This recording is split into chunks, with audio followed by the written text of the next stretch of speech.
SDCC might be over, but we're still having fun. I got a special guest with me here tonight. And yes, the very Mega J Retro. We're going to talk about the fun that we had at San Diego Comic-Con, all the fun we had palling around, and the cool stuff we saw right here on Toy Habits Live.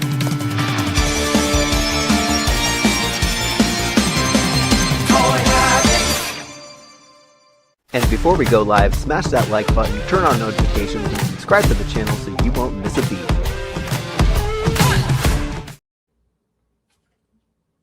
How's it going, Michael? I'm kidding. How's it going, Jay? Michael looks a little different today because Michael actually got the con crud. He is home sick with the flu, and Mega J is so kind to fill in. How are you doing, Mega J? You know, so I was telling my audience a little while ago because I was suffering from con withdrawal after MOTUniverse. That's a real condition, and you know I was actually kind of feeling low. But there's also another condition called con plague. Con plague is a real thing. So I mean, like you can get very sick after a con, and the reason that is because you're getting very little sleep. You are not eating well. Mm-hmm.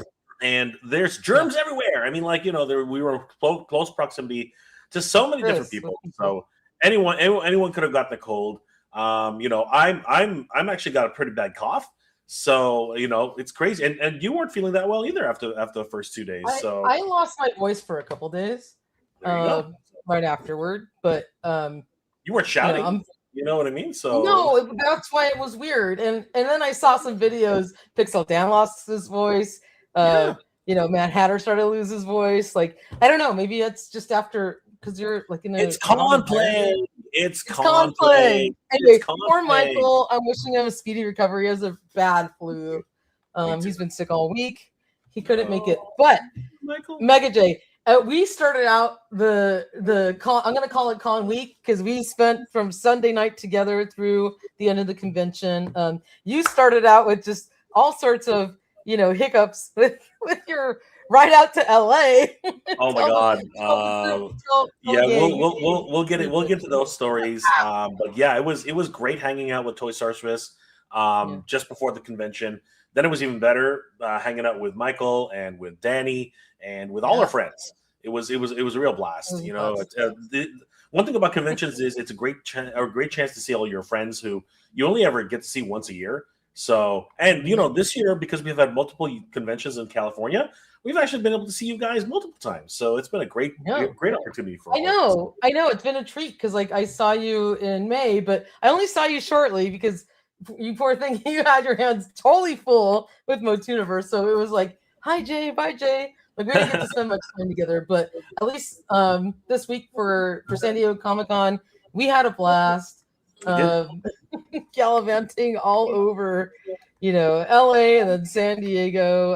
It was so much fun, and here we are on our way to the convention. Everyone smiles on their face. Of course, we had Danny Green with us, and it was a lot of fun. We met Michael down in San Diego, and we were off. So we're going to talk about all the cool things we saw at the convention. But in the meantime, let's go ahead and say hello to the crew and see who is here in the chat. And we're going to get started. Let's go. It's going to take me a minute because Michael usually drives this stuff. That's okay. Huge shout out to all of Habits crew. There we go. Absolutely. And we have Mega J's crew watching as well on Mega J's channel. So I'm going to welcome both crews to the show. Thank you all for joining us.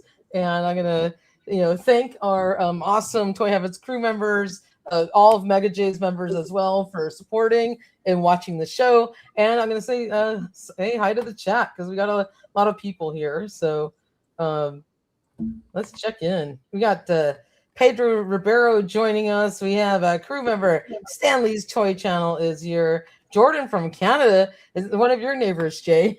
Is checking in. We got crew member Neil Hunter Hyde also in the house. Will with 1L is here. We got the one and only crew member. It's Frankie Rivera joining us. Hey, Frankie, how's it going? And crew member Everlost Soul is also joining us. We got crew member Rob 2023. Good to see you, Rob. How is Dorothy doing? Hope mom is doing well. We also got crew member Mint with Card. Lazy Work is here. We got Nunya Biz. We have the one and only, the Baroness of Toys, and she's actually on time today. Good for her. Thanks for joining on time, Baroness. That's awesome. We also got Zodak's Insight, who just gifted 5 Toy Habits memberships, which is so kind and awesome of you. So thanks to Zodak's Insight, 5 people in the chat are going to be randomly selected to receive Toy Habits membership for a month. Super nice. And we also have Angry Wookiee Sounds.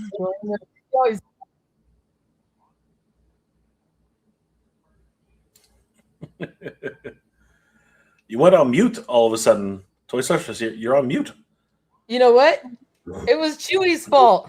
There we go. He hit the microphone.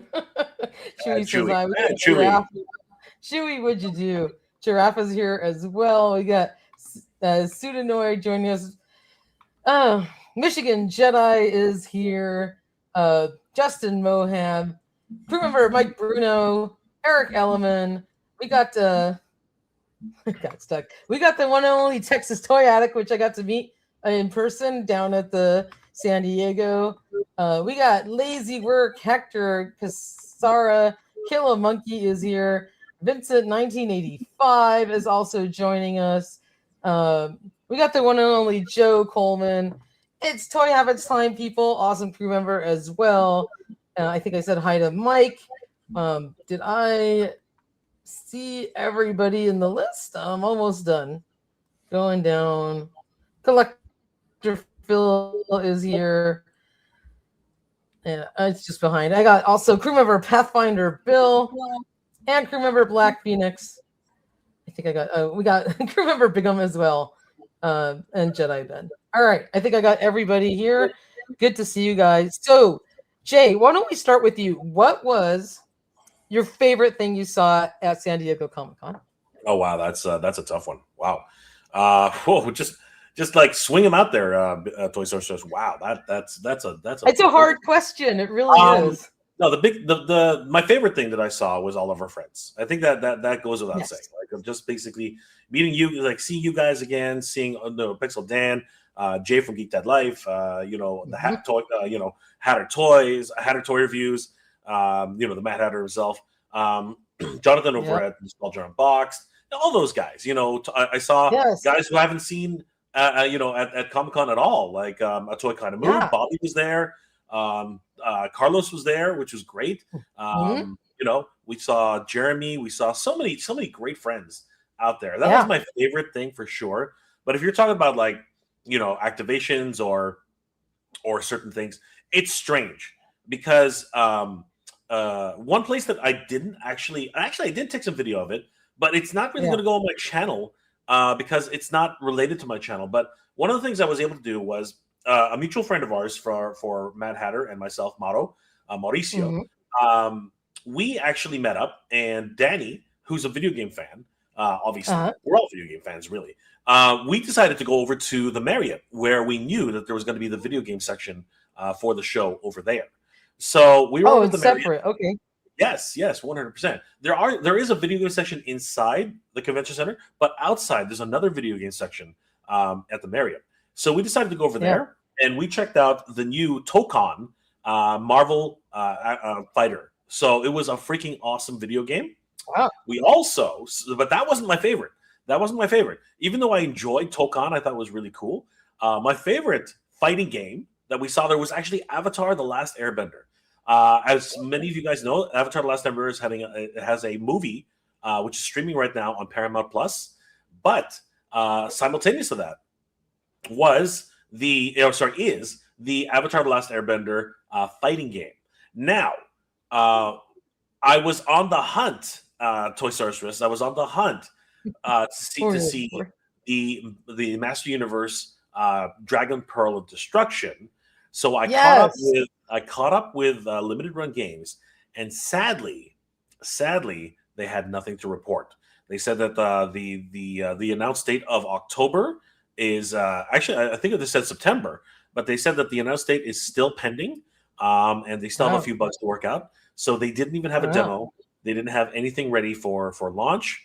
And then later we found out from our good friends over at hemania.com that there actually is a pending date. But at this point, I'm not really sure what's happening with that property. I don't know what's going on with Limited Run Games. My friend Micah over from MOTUniverse, he's been telling me that the video game, the beat 'em up video game for the Toxic Avenger, has actually been on hiatus for almost a year and a half. Wow. So I am very concerned, Toy Sorceress. Yes.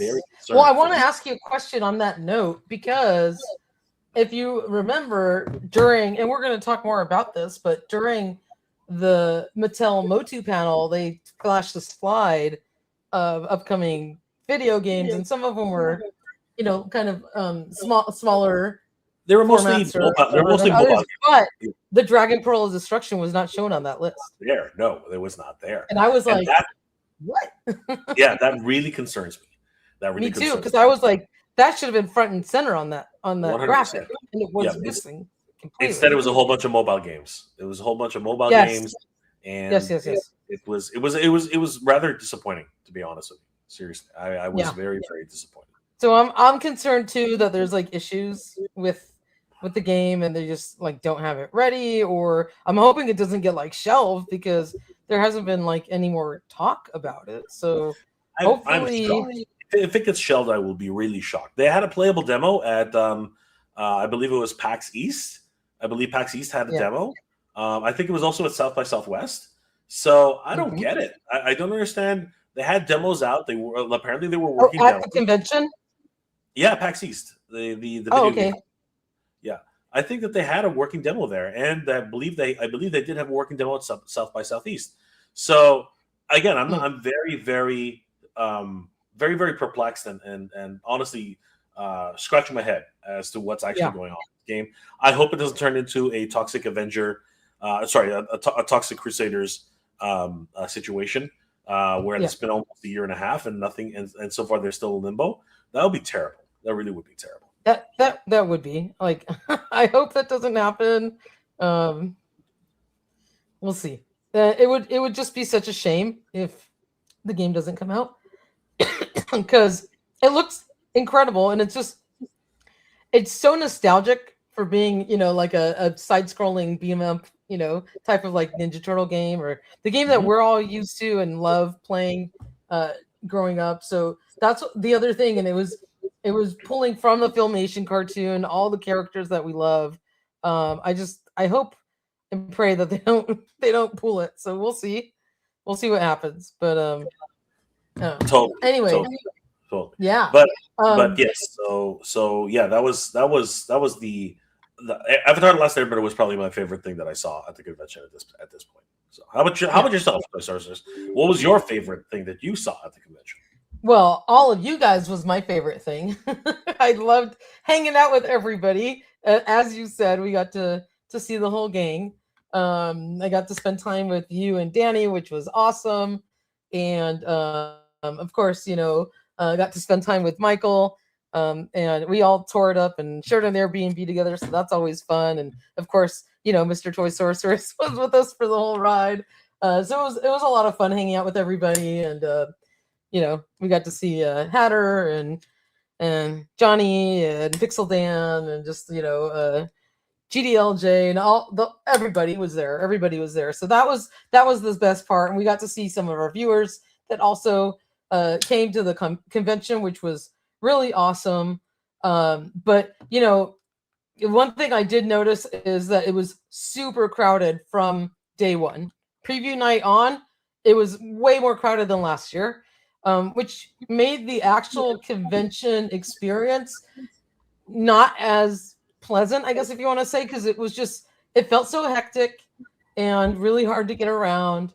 So for me, I didn't get to spend as much time as I wanted to on the convention floor, because I spent the needed time photographing what I needed to for the channel, for the website, and then would go back and write up articles and take care of stuff. And it was, as you get older, it gets more tiring. So I didn't have as much energy left in my gas tank for when I wanted to actually enjoy the convention and see things for my own fun and enjoyment. Right. I literally took like, half an hour one afternoon on the last day to like go shop for fun stuff. And I took Michael to a vintage toy vendor, Mark Huckabone, which is awesome. And I bought a really cool piece, which I'll share with you guys later. So that was like the only like me time I really got for the convention, and the rest was really trying to cover this for all of you guys on the convention floor, right? I didn't get to spend, that enjoyable time where if you're just a convention goer, and so it's different being on the other side, right? And you know this, Mega J. Being a convention goer, you get to like enjoy the displays more, take it all in, go see fun stuff, and experience a little bit more. And being on the other side of it, like reporting the news, you tend to have to put blinders on and just kind of concentrate on different sections of the show. But that being said, for the things I did get to see, I'm really happy seeing like ThunderCats get more love. Mezco has some ThunderCats items coming out. They're doing their 5 points, 5 POA articulated figures, which are really cool. And then they're also doing a 1/12 Lion-O, and I think they teased a Mumral, which is awesome. We're getting a freaking Astral Moat monster from Super 7. We're going to look at all that stuff. And I'm really excited to see that Mattel and the Origins line is getting a refresh with their vintage toys, the vintage style ones. So we'll dive into all of that right now. But those are, just my initial thoughts. Comic-Con's always fun, and the best part of it is hanging out with all of you guys. Being a toy tuber on the other end, it makes it a little bit harder to just enjoy the convention because it's more work for us than anything, right? So that's just like a on my own personal note, like how the way I get to experience it, I guess, if you want to call it that. Lots of well wishes for Michael, so happy to see those. And my comments are running real slow on the screen, so my apologies. Yeah, so let's go ahead and dive in. What do you want to start with? You want to start with MOTU news? Because I know these guys are all big MOTU fans. Sure. We can talk about what we saw in the Mattel panel first, the panel reveals, because I think there were some exciting things there. There's definitely a lot of great things happening right now. So, yes, of course. Absolutely. Okay, great. So, here we go. So, I think the front and center on here, the most exciting two things I saw in those reveals were, of course, Too Bad and Laserlight Skeletor. But let's go through this, and we'll talk about what we saw. Okay. So, we have a pretty new team. In terms of like toy design and packaging, we got to spend quite a bit of time talking to Quincy. He's a really great guy. He is the design manager for the MOTU team, and we also have Neil Segura, who's now in charge of packaging design as part of this kind of refresh, because I think some of the existing Mattel team moved over to DC. So the first thing we took a look at was the upcoming Chronicles Beastman for the MOTU movie, and he's a chunky boy. So what'd you think about this guy? Yeah, so we got to see some work in progress shots. I don't know if you can zoom in on that one, Toy Source. Yeah, absolutely. Give me a second. I'm gonna move Chewie out of here. Yeah, it was again, all these shots were presented at the panel itself. So it was great to be able to see these in progress shots. I'm really excited that they're continuing the Chronicles line. I think that that is very exciting, particularly the movie figures, because we'll talk about it a little later. But the Chronicles line will continue outside the movie as well.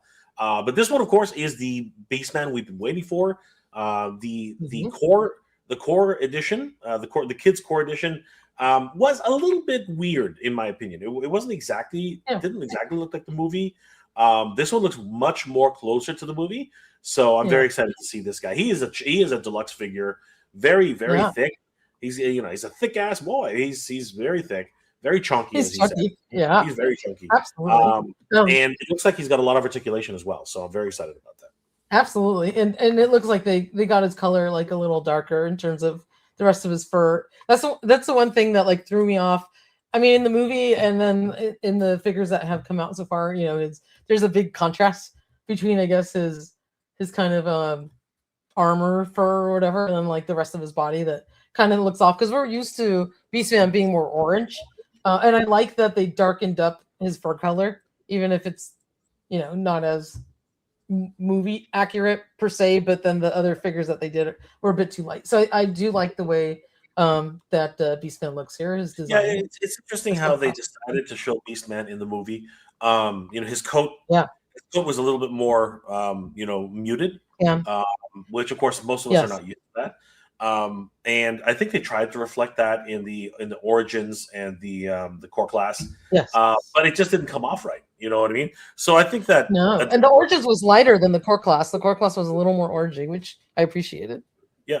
And I think that the design team went back to the drawing board and they looked at this and they're like, you know what? The fans recognize this as something else, so we should definitely exactly.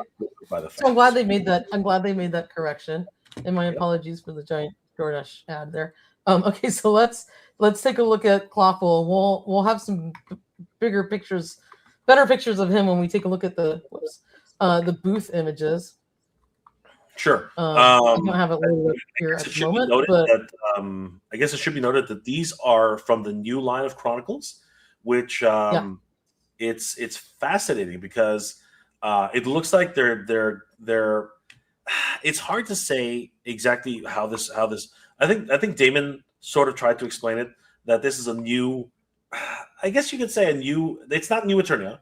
It's another take on Master of the Universe, right? Absolutely. So this is another, I'm not going to say reboot either. It's just a new take. So they're looking for new designs, and I think what Damon told me when I was talking to him was that they really want to go out there and really try something new with Master Universe, because what he was explaining to me was that Master Universe has been, it's always been exactly the way you've seen it, more or less, right? The designs are iterations of previous designs. So now they're looking at this and they're like, no, we want to push the envelope. We want to do something completely different. We want these characters to stand out. And I think that that's actually what they're trying to do here. They're trying to accomplish that. And I think for these first four characters, they've really hit the mark on that. I think that they all look very unique and really harken to a more fantasy setting epic of Masters Universe. Absolutely. And so now we're taking a look at what the actual figure looks like from the display case. And this is a huge departure to the more standardized buck, if you want to call it that, of the other figures. Like, there's a lot of new tooling here. You can see, I guess partial, and I won't even call it a regular body because I can see his abdomen there, but it still looks like it's got extra texture and stuff on it. But all new arms completely, because he's got these like langostino lobster-like arms. His legs are totally different as well because it's got all of this detail, all this like little crustacean type detail molded into it, and his feet, his hands. So this is all new tooling on this figure, no reuse of any parts. And it's this is like calling to me like baby Mondo version or something, right? Because it's super detailed, and surprisingly for a Mattel retail release figure that's not like $100, right? Yeah, which is great, and that's a good thing. It's exciting that they're doing that. Yeah, 100%. I think they are upping their game. You know what I mean? I think that this Chronicles is definitely an upgrade. They're trying something different. They're trying something new, and I think it's definitely in the right direction. The monsters are looking monstrous, right? Which is exactly in the same playground as Mondo.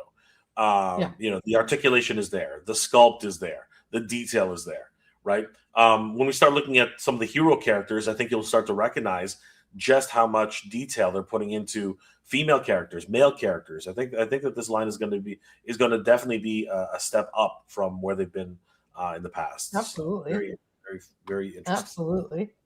Yeah. So let's keep going. The next one we got to see was this, like, I forget what they call this one, like Flight Power He-Man or something like that. But that figure looked incredible in the display case, and here he is. Oh, armored. I don't know what they call them because they kept changing the name. Yeah, but I guess they'll land on a name for him eventually. Like. So here it is. Flight armored He-Man or Flight armored He-Man or something. Flight armored He-Man or something. Yeah, it was weird because again, this one's specifically for the. I think this one's specifically for the. The jet sled. The sky sled. I think he matches the sky sled almost 100%. Absolutely, and so the sky sled looks great. You can see it here. It's got these, like winged pieces off the sides. I don't know if it looks like maybe they like click on it and maybe pop out. But that design, and I'm trying to see if we had a photo from another angle because I know I took it, but I don't see it here on the site. So unfortunately, I can't pull it up. But the design on the side here is that, the little kind of crocodile or a little it's a very traditional pattern that's on a traditional sky. Yeah, it's the flying dragon that is on the side of the flying dragon, which is on the side of every sky sled. So yes, 100%. So it looks incredible. They did an amazing job on this, and so I'm super excited. And so this He-Man has a regular head, and then you can pop his hair off and then put the helmet on him, which is really cool. Absolutely, so he looks incredible. Yeah. So that is a really neat one. Oops. All right, let's see what else we saw. And then they showed the new packaging for this flight armor, He-Man, and Clawful. So the ones that are going to be non-movie have like this more black motif with the black and gold Masters logos on it. And those are just kind of like, mock-ups. And then they showed a new iteration of Buzz Off, which was not on display. This is just a working rendering that they're a conceptual model that they're working on. And, he's got a very more 2000X look to him, more insect-like.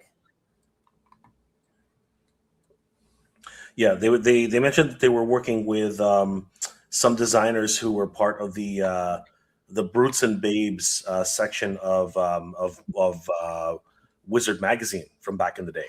So I think that's awesome. Definitely leaning into the heroic nature of Master Universe. So I thought that was brilliant. Yeah. No, he's looking really cool, and so the Chronicles line is taking a different turn when they finish and kind of finish off the movie line and go into these more detailed characters, and I think they're doing an amazing job. Then they showed Goatman, which I'm trying to remember, was he on display as well? Yes, he was on display for Chronicles. Yeah, so let's see if we have a photo of him.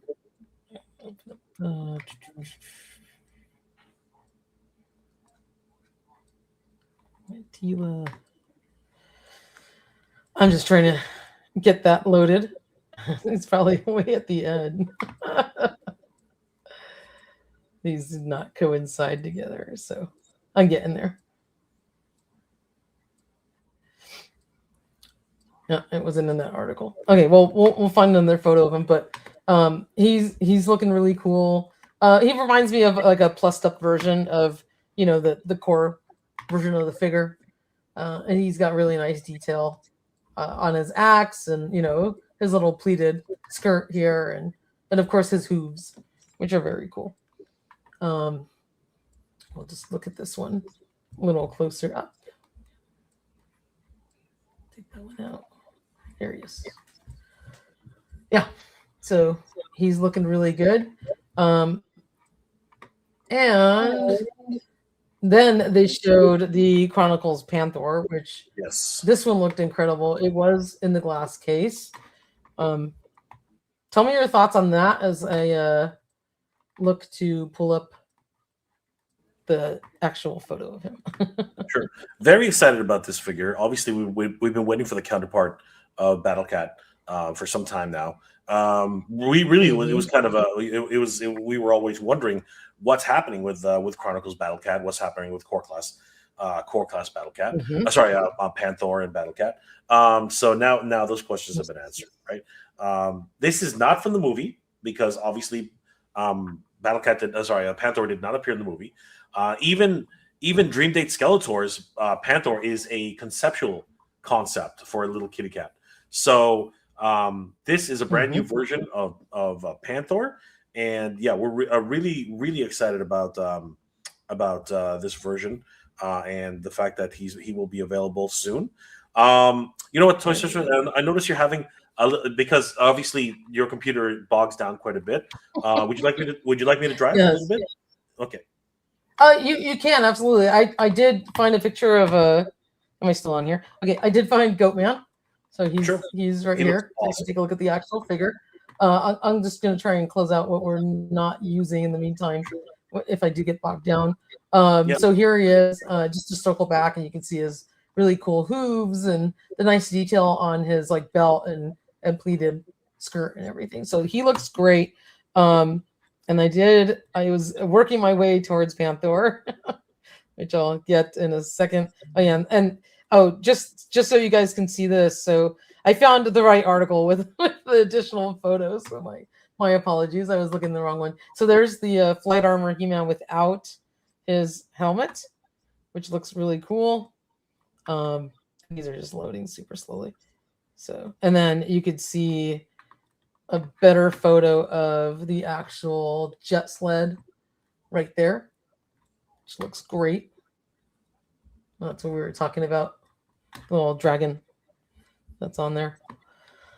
And I'm getting to the pictures of Panther in a second. Okay, here he is. Here's the big purple boy. All right. And then if you want to go load up into our website while I'm showing this. Yeah. Please. I'm ready now. So if you're there already.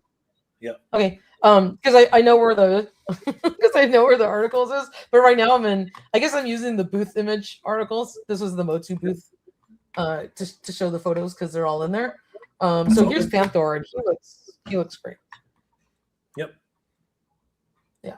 Yeah. If you'd like me to. Yeah, if you'd like to switch to... If you get the panel article and the MOTU booth article, I've been kind of just going back and forth. I'll pick up for you. Okay, go for it, please. Let me stop sharing. You have to share. Yeah. Okay, so add you to stage. Yep. Is that this one? Yep, it's this one. Okay. So as we mentioned before, we were able to see these all at the panel. And you can see, like I said, the Brutes and Babes aspect of the new character designs. So it's going to be really cool to see how Mattel moves forward with this. The work in progress shots are really impressive. I mean, like it's always great to see how these things come together.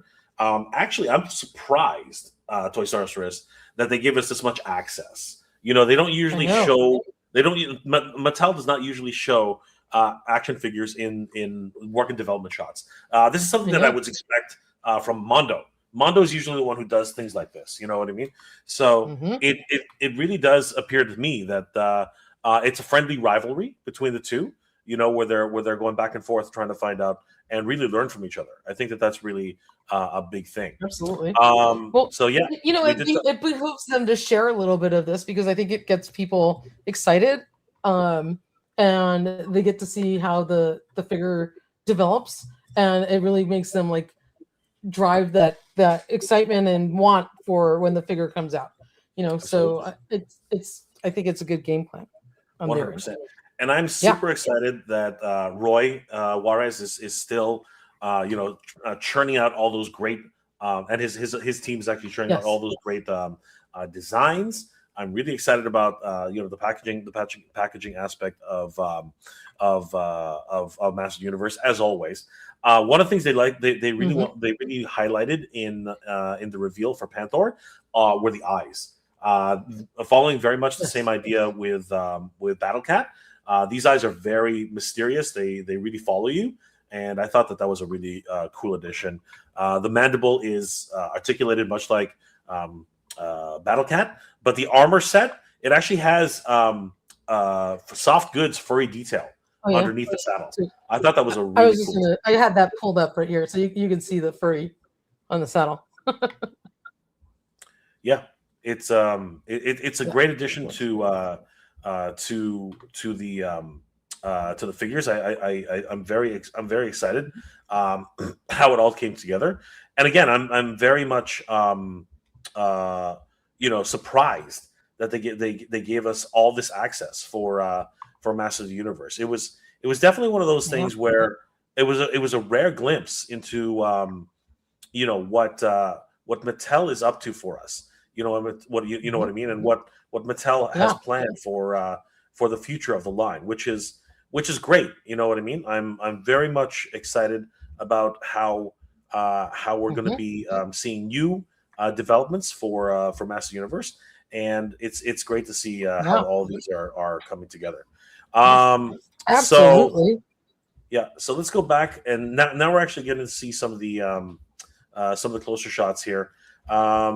One of the new reveals that was happening for Chronicles for the movie edition is definitely Mecha one of my favorite characters growing up. This neck is absolutely gigantic. They didn't say whether it was a bendy neck. I'm not sure. I think they did. It's a bendy wire. Nice. So as you can see, it's not segmented. Yes, it is. Masterverse one was. So it's one singular piece. It's all bendy. Absolutely. Which is really cool. So, very excited about that. The character is very much reminiscent of the original character from the 80s. His armor set has those opening, cage-like appearance. So I'm really glad that Travis Knight really leaned into the aesthetic of the cartoon and of course the action figures. He looks great. Look at the detail on his gloves and stuff. Yeah, the gloves are really cool. And what I really like is that they're not afraid to incorporate new tooling in this, because his arms are mechanical, right? And you don't really see that with many of the other characters. So it's a brave move for Mattel not to reuse every single character over and over again. You know what I mean? Like, these are very much one-off characters in terms of their overall design. So very interesting in the way they're doing this. He looks great. Yeah. Going back now to I don't know what to call it exactly. I guess it would be the new the future of Master Universe Chronicles. We have Teela, and man, does she ever look completely different from so they're calling it Chronicles Armored Teela. Teela. Okay. Armored Teela. So I mean, just from the ground up, I mean, she has two very different styles of boots. You know what I mean? Yeah. One of them is armored, and this is actually harkening to the Man-at-Arms type of featurette, right? Where Man-at-Arms originally, when he was released, he only had one shin guard and one bare leg, right? I think that sort of is mirrored here with the one armored and one bare leg. You know what I mean? Yeah. It's fascinating. Now here's the only thing that I'm concerned with this particular character. Her feet are very small. Oh, she's gonna tip over. Oh yeah. If you've ever, you can see she has putty on her right there on the figure, keeping her up. I know the glue. It's more like glue. I don't even think that's putty. I think it's glue. For anybody who's collected female characters, you'll know how notoriously difficult it is to actually get them to stand properly, especially if they have heels. Heels are absolutely horrible for female characters. But the legs, the way they're designed, everything's new from the ground up. I love this new shield design that she's got. Very fantastic in its overall look. Yeah. It's a very, dare I say, that this is the most this is the most ambitious Teela I've seen in a mainline character in decades. I mean, she used to have a plunging V line. Now it's like completely out there. You know what I mean? Toy Sorceress. This Oh, is you like don't. She's got 2 cinnamon buns hanging out there. it's crazy. That's the only thing. That's the only thing.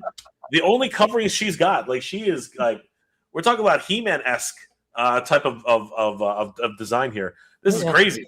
Like I used to be. There's zero neckline. It's gone. I used to blush when she had the neckline. Now I'm like, whoa, what that? Whoa, right? I mean, the cartoon collection Tila that already made me raise my eyebrow. Like you can take off her bodice. You can take off her bodice. What the hell? And I made a joke saying that she's naked underneath, right? But obviously they have a painted top. But enterprising YouTube toy tubers out there have gone that extra mile. Mr. Home Arcade, and just made me happen. So Kill a monkey's comment. Crazy. Oh But God, overall, cracking me up. she's got a single shoulder pauldron, again, much like her father, right? The man at arms, and one bare shoulder. I think this is in very much the reference to that she is now the man at arms. You know what I mean? I think that's actually part of what it is. Her new headdress is very beautiful. It's beautiful. You see Caw right there.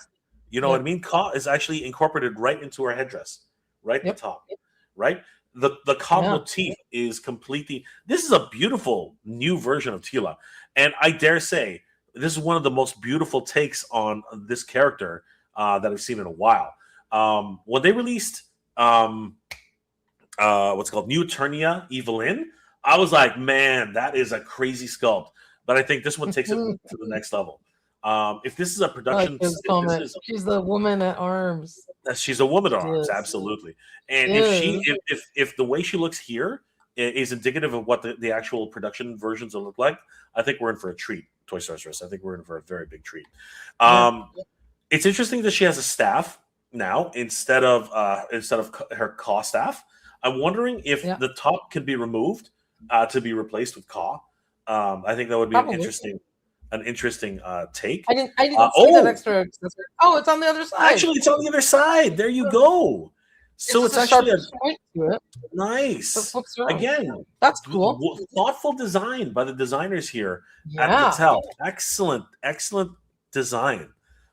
This is just overall, this is just really good basic design. It's of everything.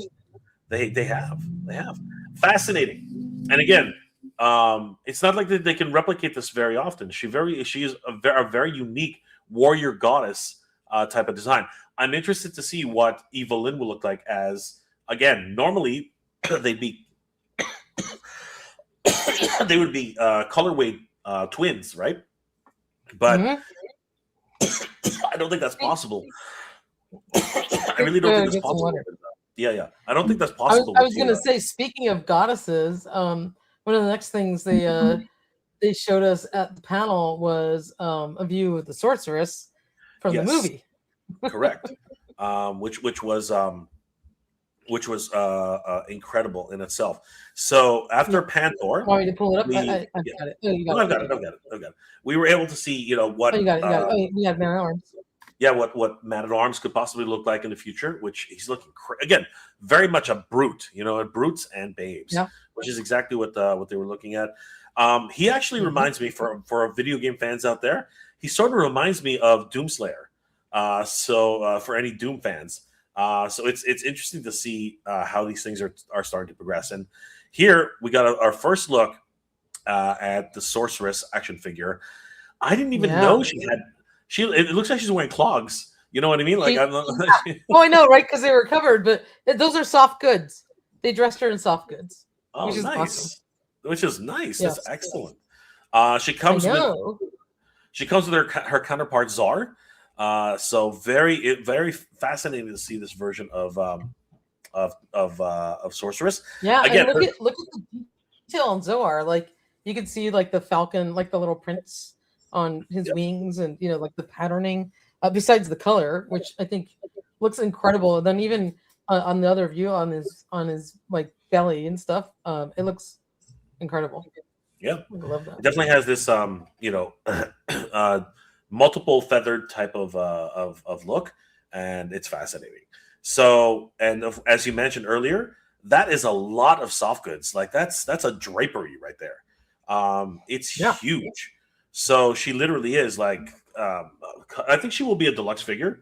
And so much the fact that she comes with her own mini companion, a familiar. And again, she looks fabulous. But those shoes, man, those shoes are something else. I was quite taken aback by those shoes. I was like, wow. I like them. I think they're very cute. She's a fashionable sorceress. You know what I mean? She's definitely in high fashion for the sorceress. Like, crazy.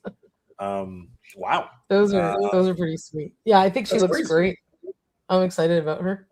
And you can really see, like, you know, the orange and the blues that call out to the classic look of the sorceress, which I think in some scenes in the movie it was a little bit more washed out because of the lighting. And you couldn't see it as good. But I know the actual costume was much more vibrant because when we saw it on display, some of our friends went to go look at the costumes on display in London. They got to go tour. You can see the nice intricate colors, the details, and it was really there. So in the movie, it came out. It looked a little lighter. I wish it was lit a little bit more vibrantly. And in the toy, I love that they brought that color back out. Absolutely, so that's great. Absolutely. So yeah, very, very, very happy to have seen this at the panel. What's really interesting as well is the copyright information says Mattel confidential information may contain trade secrets. Oh no! Trade secrets. Oh no! You gotta love that. What are they? You guys can't tell anybody. I'm totally kidding. just that's awesome. Hilarious that they actually included that. I think that's funny. Absolutely. They did show the packaging for Dream Date Skeletor, and he is officially named Dream Date Skeletor, which I thought was hilarious. Panther is included, but and these are soft goods. That's amazing.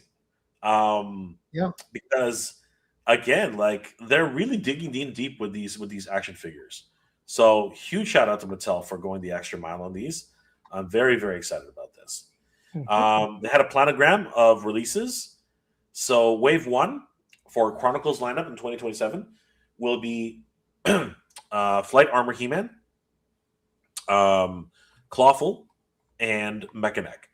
And then wave 2 will be Armored Tila, Merman, and Fisto. That's the one we forgot to take a look at. But anyway, wave 3 will be Man He of looks Arms. really similar to the first one. His fists had a little bit more color, and a couple fingers were articulated. But Yep. Man at Arms, Buzz Off, and Spikor, which is fascinating. We didn't see Spikor at all. They didn't even show any concept designs. So it's interesting that they're announcing that right now. And speaking of Merman, so we do have photos of him. He was on display in the booth.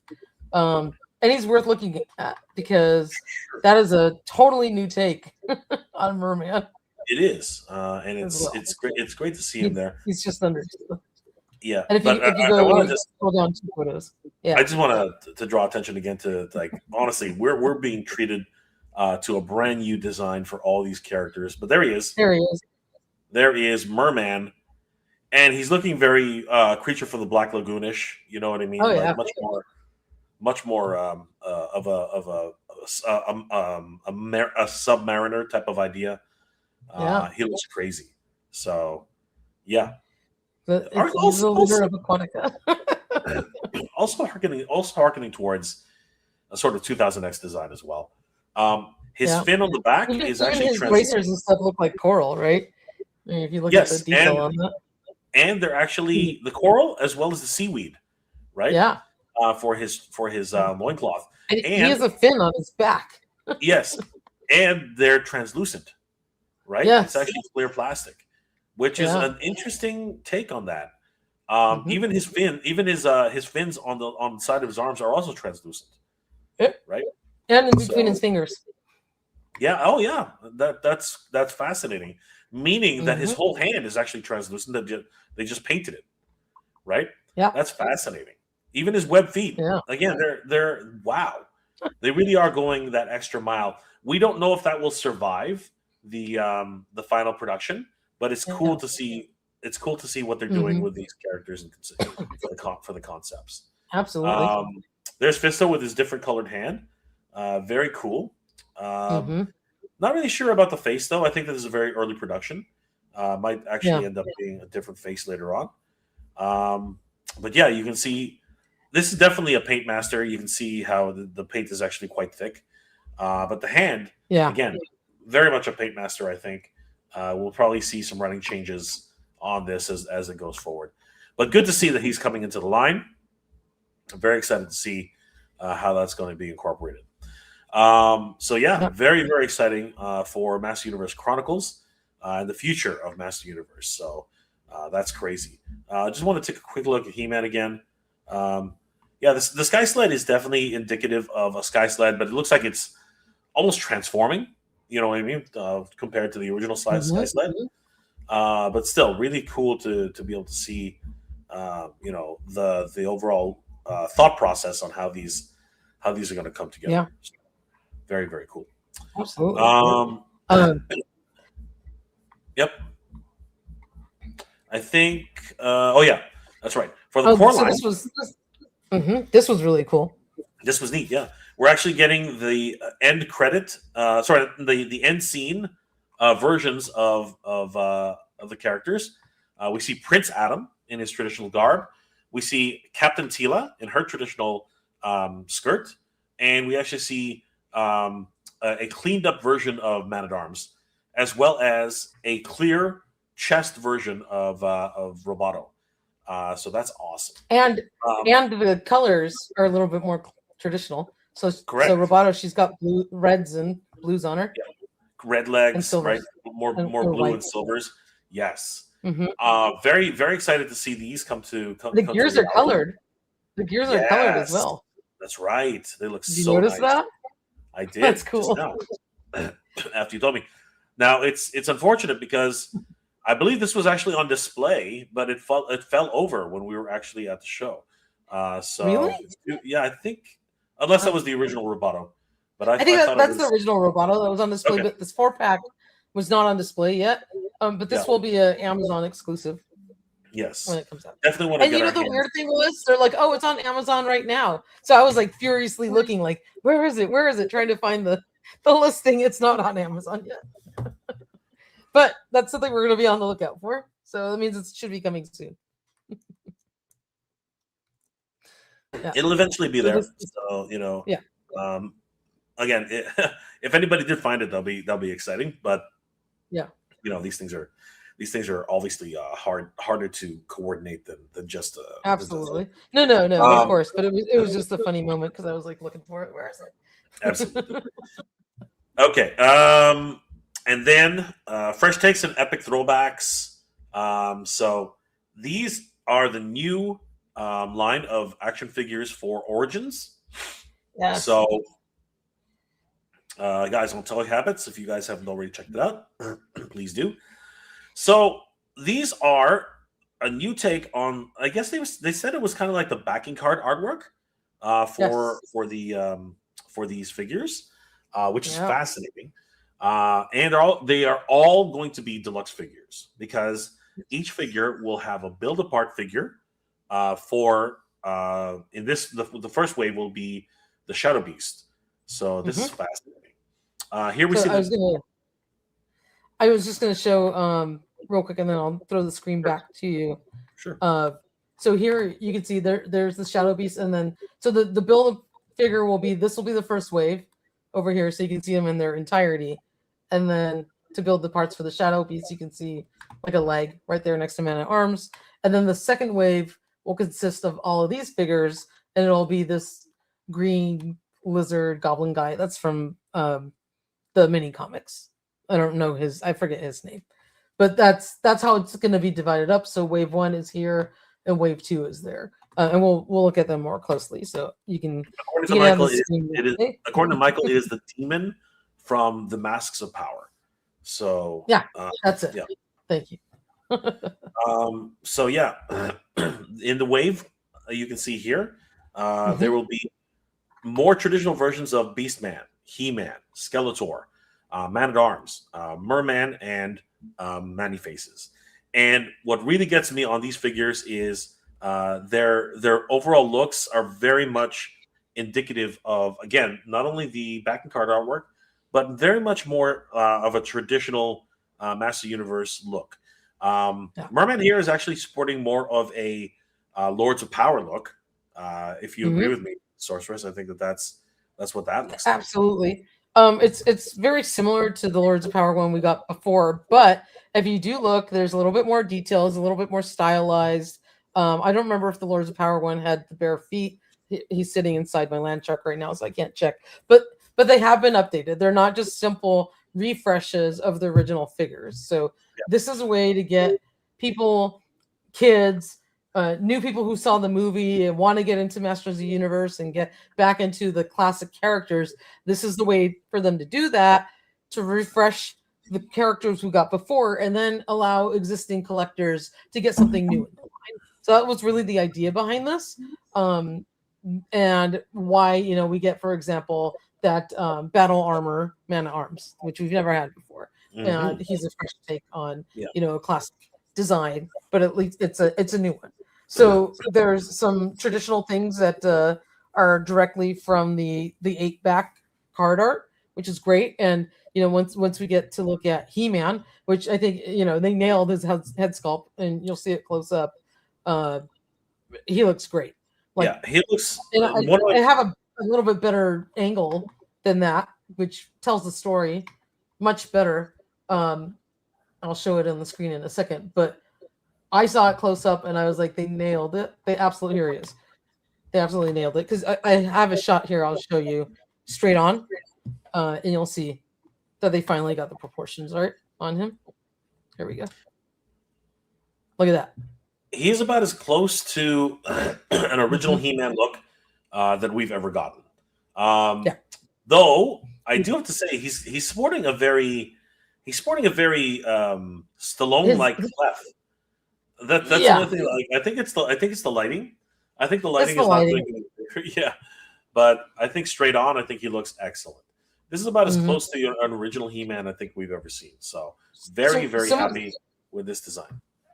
Yeah, and one of the things that they always were getting wrong was the width of the head was always a little too narrow. They didn't get the proportion right. The color of the hair was too bright. There wasn't enough detail in the hair. So, they've added more detail in there. And the other thing was that they got the proportions of the eyes a little bit better, because I think in previous versions, they were a little bit like too flattened out with a little dot. So they've kind of, increased like the eyebrow and the eye line. So there's things in here that they've improved a little bit in terms of proportions. You can see a little bit more detail in his cheeks as well. So small revisions, and I think they've got the closest they've gotten. It's never going to be absolutely perfect, but I think this one's really nice. Well, I think it's actually from the ground up. They've resculpted his face, because for whatever reason they just kept using a softer look, and it just looked terrible.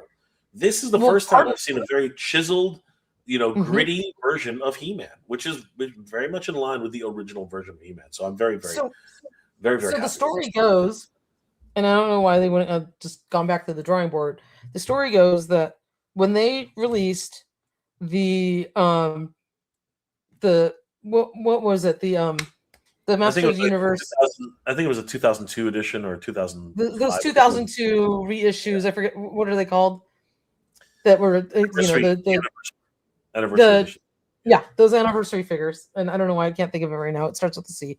When they released those, the molds for He-Man and Skeletor were gone, and so how they remolded those were by making a new mold off the actual figure. And when they did that, a lot of the details were lost, right? So if you take a look at those versions of those figures, they have very soft faces. There's very little detail in them, and commemorative. Thank you. Commemorative. Sometimes you get a brain fart. So the commemorative figures, the He-Man, the Skeletor, lost a lot of detail, and they used the same molds to make those giant figures, because I have one up on my shelf. I bought it. The head looked terrible, and I bought a 3D printed head, and I painted it and changed it out in there because it had a lot more detail. So when it came to doing the Origins figures, they kind of started at that point. Maybe they added a little bit more detail, but they never really went back to kind of retool He-Man's head to that original look. And now it looks like they went the extra mile and they got the proportions right and they added the additional detail, and they're now working with, you know, the proper information to give us a truly classic and vintage style He-Man. I was saying from the very beginning, they should just go and make another figure. I was saying, you know, grab Tommy Hodges, grab any sculptor, they'll be able to do it. Yeah. And I'm so glad they've finally gone back to the original concept and said, you know what, let's just remake this thing, right? And I'm so glad for that. He looks fabulous. He looks great. Yeah. He has an H on his chest instead of the yes, cross. Yeah, exactly. That's one thing that is definitely a standout on this. It's not the Cordite cross. Again, strange. I am sort of disappointed in that a little bit. You know, for years we've always had the Cordite cross, even the original He-Man, the Origins He-Man, right? It still has the cross, and now it does. And I don't know, but it's in the original gray color. It's not like the bluish origin gray. It does look a lot like a vintage chest armor. It does, which is cool. But it doesn't have the Cordite cross, which is it's just a shame. I mean, after bringing it back, you'd think after bringing it back in the movie, why wouldn't they just leave it, right? But for whatever reason, Mattel is still trying for whatever reason to distance themselves from that cross. It's so strange. To change. It is. I don't know why. I don't know why they did it. He also has an additional wrist bracer on his right arm that you can see here, which is pretty cool. And then, you know, his standard power sword and shield. So yeah, but he looks good. Yeah, again, very very impressed with this new line.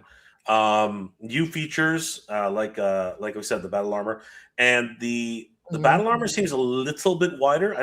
It's hard to tell 100%, but I think they're really trying to make it as accurate as the original. It's interesting that Man at Arms has almost energy like weapons, like he's got an energy mace and he's got an energy shield.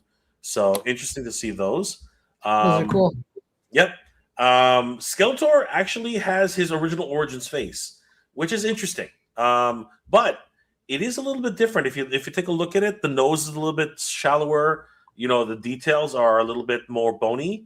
So it's interesting to see this version of Skeletor. And again, the feet are a dead giveaway because I do believe that the original Origins feet do not look like that. So interesting to see how those are developed.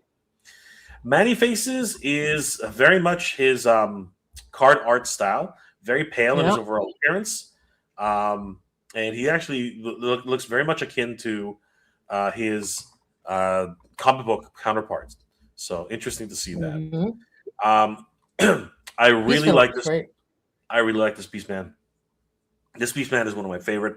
The face is very much original 8-pack. I'm really liking this. His whip is very unique now. It's a departure from the standard, Big Jim whip. I think this is great. No, he looks fantastic. Yeah, one thing that's kind of weirding me out, his medallion. It looks like an eye. It's not supposed to be an eye. It's not supposed to be some sort of like dial, but for whatever reason, the way they painted the middle, it looks like an eye now, which is kind of weird. Yeah, I know. It's a bit weird. But all the details there. He's got more. You can see more of the spikes that are coming out of his chest are more pronounced. I'm really liking this version of Beastman. I think this is great. And look, he has actual feet. Yeah, he's got feet, which is awesome. I'm really liking this version of Beastman. And they go ahead and they build out the Shadow Beast. This is the first time we've had a Shadow Beast in Origin scale, and he's big. He is a very, very big character. So this is great to be able to get a chance to get him. What's interesting about this character is they've actually made him more of a fighter. Shadow Beasts don't really have, they're just creatures, right? But this one has a mace. He's got bracers. He's got a chest armor, and he's got a loincloth. Fascinating, right? I like him. I think it looks cool. Yeah, absolutely. But he's not more of a character than he is a beast. So really cool to see the Shadow Beast. Making his appearance. Then the Masks of Power, a demon. To build him out, we really got some interesting characters. Wave 2, I'm going to call it Wave 2. I don't know if it's actually Wave 2. But we have Trapjaw, Zodak. Yeah, we have Trapjaw, Zodak, Stratos, Battle Armor He-Man, Faker, and this one's amazing. We have what appears to be Faker Tila, which is crazy. Now, I thought at first it was Anti-Eternia Tila, but then I realized Anti-Eternia Tila is all black. So for sure, this is definitely it's Faker Tila, yeah, which is awesome. They are once again very much in their style of the card backs, which is cool. Different, the colors are very reminiscent of that style. You can see that these are color samples because you can see the paint just flaking red off. But this Tila is top notch. She looks freaking incredible. I think they might change the Ka headdress a little bit. It looks a little bit off to me, but I mean, she looks awesome. The blood red eyes. What are your thoughts on Tila, Toy Sorceress? I mean, the character looks cool. The Faker ones that have never been like my total cup of tea. So, I like her in her traditional look. But I mean, I like the new headdress. I think they did a really cool job on that. And a lot of people are going to be excited about this one. And it's a new take and it's a new character. You can say she has like a new loincloth and stuff. So he looks pretty cool. I'm really looking forward to seeing this one. I think this one's amazing. Yeah. Now, Battle Armor He-Man. This is neat because they really are trying. It's hard to see at this angle, but they really are trying to get the chest a little bit wider, I think. Yeah. It's a brand new design for the Battle Armor, and I myself was a bit critical about the original the Origins Battle Armor. I wasn't really a fan of it, but I think they're really trying to get this one back to a traditional Battle Armor for Battle Armor He-Man. So very excited about that. Don't know what's going on with that head. Yeah, like I said, I think that this is a Paint Master, though. I think that the other one was a little bit more. I know what happened with the heads because I talked to Gabriella. So did you? Okay. Some of the heads got mixed up when they were putting the display, and she just kind of grabbed what she thought was the right heads and threw some in there. So I don't know if maybe that one. I think the He-Man one was the right head. Maybe that one she just grabbed the wrong head. Yeah.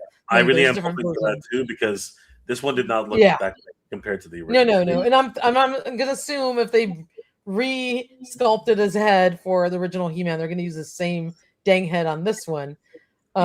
So there should be no reason not to. Maybe they'll change the hair color slightly or something. Yeah, exactly. But it would be the same one. But what I was gonna say was on the Battle Armor He-Man, the reason we get such a tiny little battle armor, and I don't know if I need to say this because stating the obvious, because Origins figures are modular and they come apart. That big peg section that comes out of the shoulders that pegs into the figure, that whole mechanism is in the way. So before the first version of it, they weren't able to make the battle armor wide enough to fit that drum to spin around because you had the shoulder pegs inside the figure, right? That takes up a lot of room. Whereas on the vintage figure, if you take the figure apart, the arms are by themselves and they have a hole in it. And so the body has a little peg sticking out of it on the vintage toy, right? And the arm would attach to that peg that's on the body. It's like molded out and outy, right? Where this has pegs going in from the arms. It takes up more room. So that's the reason that the battle armor piece was so small, because of the mechanism inside. You see this peg like on obviously this is from Ram Man, but that peg's inside the chest that goes in the body, and that takes up room, and that's why they weren't able to get that chest piece so big. The vintage figures the arms just attached to an actual peg that's molded into the chest that sticks out of it. So Yeah. there was room for the drum. That's why they have a much larger drum. So it looks like they found a way to make a little bit more space and widen the chest drum that's on the new figures, which is good. Yes, which is exactly what we want. We want to again. We're not looking for like it's nice to get as close as possible. I really would have liked because the original one is huge. It's actually pretty big, right? But as you said, the way Master Universe figures originally were designed was the slot was actually the peg was on the character. And it came out of the character like this. It protruded out instead of the slots. There's a hole actually in the arm instead. Yeah, right? It was the opposite. Yeah. So exactly. So there was nothing in the way of the chest, and they could make that nice wide. That's actually why it appears like that. But still, and it is a drum that spins around inside the chest. That's what does it, just like on the Hot Wheels toy. Yeah, for battle damage on Hot Wheels. Correct. Exactly. That's still fascinating to be able to see this guy. Faker is a fan favorite, and he looks awesome here with the more crimson armor instead of the purple. I think I prefer it that way. I really like the way that looks. And again, harkening very much to the backing card design, which is awesome. If you look carefully, you can actually see he's got his tape deck right inside of his chest, which is awesome. I love that. Yeah. And then Beast Knight, of course, we already talked about him. I love that expression. He looks freaking awesome. His head sculpt looks great. And I love that he has feet. He actually has toes now and not socks. It's so cool, right? Even the original had socks, right? But this one exactly right. Stratos is looking pretty cool. I'm very very interested in this new head sculpt. He's looking very unique compared to the original version. So really happy about this version of Stratos. He's got socks, so that's fun. Which is interesting because the illustrated version he has feet. You know what I mean? So fascinating. We'll see if that actually changes. That's weird. So he has socks too. I wonder why they didn't give him feet. Yeah, we'll see if that changes. Again, many of these things go under running changes as well, right? So we'll see if that changes at all. Trapjaw, apparently they said that the legs is where they really concentrated a lot on. So this is going to be interesting to see how these, and they look okay from here, but again, running changes. He's got his traditional belt. So the legs, like the thighs, have a lot less detail than the original Origins one. The original Origins one has like little vents like detailed into it. The boots look great, but the thighs are a little bit plain, in my opinion. Interesting. Right. I wonder if they'll include the glow in the dark ring this time with. That'd be great. But you know what? Awesome. I do notice on this one right away. He has eyebrows. Yeah. The original Origins one did not have eyebrows. Yeah. And it looked goofy. It did look kind of goofy. I'm looking at him right now. So yeah, it did look kind of goofy. Very, very great attention to detail there. And then they build out the demon from the Masks of Power. So this guy's massive. He is huge. If you actually saw him at the show, he was really, really big. Really excited to see that he's even got a tail. So that's really cool. All of these figures are going to be available pretty soon, and I can't wait to start collecting these guys and build out both of these Build-A-Figures because they look really cool. So they didn't mention anything about a Power Punch feature on them. That would have been cool if they had it, but I don't think they do because they're modular. Yeah, I don't think so either. I don't think that they were able to incorporate that, but it would be really cool if they end up figuring it out. I think that would be neat. So, but time will tell. Time will tell. But I'm very much looking forward to this wave. So let's see what the future brings, Toy Sorceress. Absolutely. Yeah.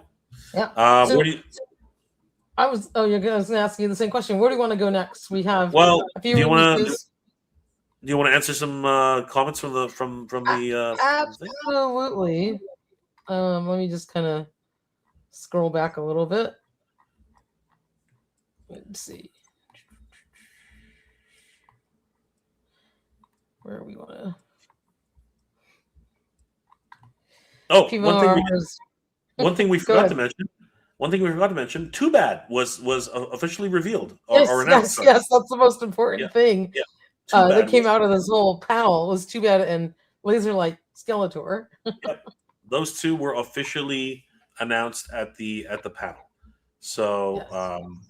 for anybody who's been waiting for those two figures, they have now officially been name dropped. We didn't see any designs or anything like that, but they were officially name dropped, and that alone, So the uh, images they showed, were they of the Origins figure, or they should be in there, yeah. or were they generic photos? Oh, one That other card thing art that looks great. it's really cool. Awesome. Again, huge shout out to Roy Juarez and his team. These will actually stack together the boxes and actually Mhm. create a huge fresco of Yeah. these characters, which is awesome. They showed only the wave one; they did not show wave two. Um, so there So they if are. you keep scrolling down, we should see. Oh Yeah, and yes, they had the movie figures out there they as showed well. But I they thought, showed Origins movie Skeletor and Origins movie Tila. Her face sculpt was actually a lot better than I expected. So really yeah, cool to see these two. They are hitting. Apparently they were at Walmart Walmart Collecticon, right? Target, Walmart Target. No, they're on Target. Target. Okay, there, yeah. So they're basically And the funny thing is, I had to point out to Quincy that Target had the wrong image of Skeletor on their website, because yeah, Skeletor was on a Masters of the Universe ThunderCats crossover Tiger card back. that He was had no funny. idea. So we had to show it to him, and he's like, "Oh, I gotta call somebody." That was so funny. And yeah, there's I'm like, "You Tila. better call somebody at Target, fix that." You know what? It's crazy that actually happened. I thought that was hilarious. There it I is. know. Actually, Yes. that is, yeah, there it is. That Yeah, is a that's him. official That's the image. actual figure. He looks great. Wow, he Look, looks because you amazing. can see the articulation in the arms and in the legs, like Yep, the elbow joints and the knee joints. So that's him. That's the figure right there. that is He him. looks Yeah, incredible. he looks awesome. Yeah. Dude, I Love the can't fact wait. that And it they're comes coming front. this year. Both Yes, yes. Laserlight, Skeletor, and Too Bad. I was told Too Bad is coming in 2026, everybody. Now, did they confirm if this is going to be Mattel Creations? I think this is Mattel Creations only, right? Just like I think so. I didn't get that part of the story, but most likely yes, because the rest of them were. But I was told they're coming this year. I know And Too there he Bad is is. coming this Yep, year. there he is. For sure. Chronicles Origins Too Bad. That's awesome. Mm-hmm. He looks Finally great. getting Origins Too Bad. He looks incredible. He looks incredible. One of my favorite characters. I kept punching his face. It was awesome. And they were able to punch each other's face. And apparently there Oh, is. This is a new image, but apparently there actually is going to be a reissue. If anybody missed it, because it was actually out of stores pretty quickly. If anybody yeah. missed Snake Mountain, they actually are going to be making slight adjustments to. Apparently, I'm not sure exactly how they're going to do it, but apparently they are going to make slight adjustments to Snake Mountain. And They're going to add the lava flow in the middle. yeah, that looks awesome, And I right? don't know if they're widening the walkway or not, but I know that they're including the lava flow for sure. It's going to be really cool. I'm hoping to get more information on that as time goes on. Yeah. Yeah, but did you want to talk about? Sorry, did you want to answer some questions? Yeah. I because I'm just kind of scrolling Yeah. backwards. I couldn't go all the way back, but so the robe is done really well. I think that was regarding Sorceress. Got Ruffles potato chips ridges on her blouse. Yeah, Sorceress had a lot of texture on her blouse. She looked good.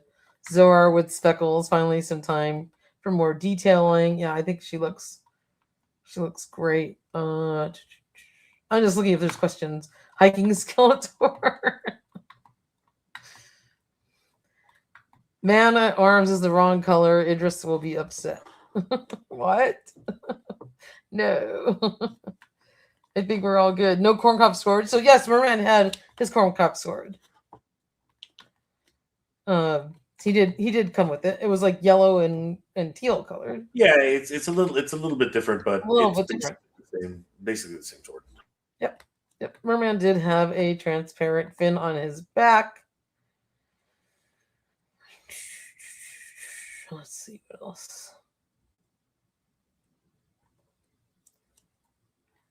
Merman's hands should be yellow. Yeah, I mean it's a different take. It's definitely a different take on Merman. So in He-Man, they got rid of the bright yellow hair. Yeah, he has a much closer look, more auburn blonde or whatever, with a little bit of sandy blonde color. Looks like He-Man visited the dentist and has gauze in his cheek. It's the lighting. It's the lighting. Yeah.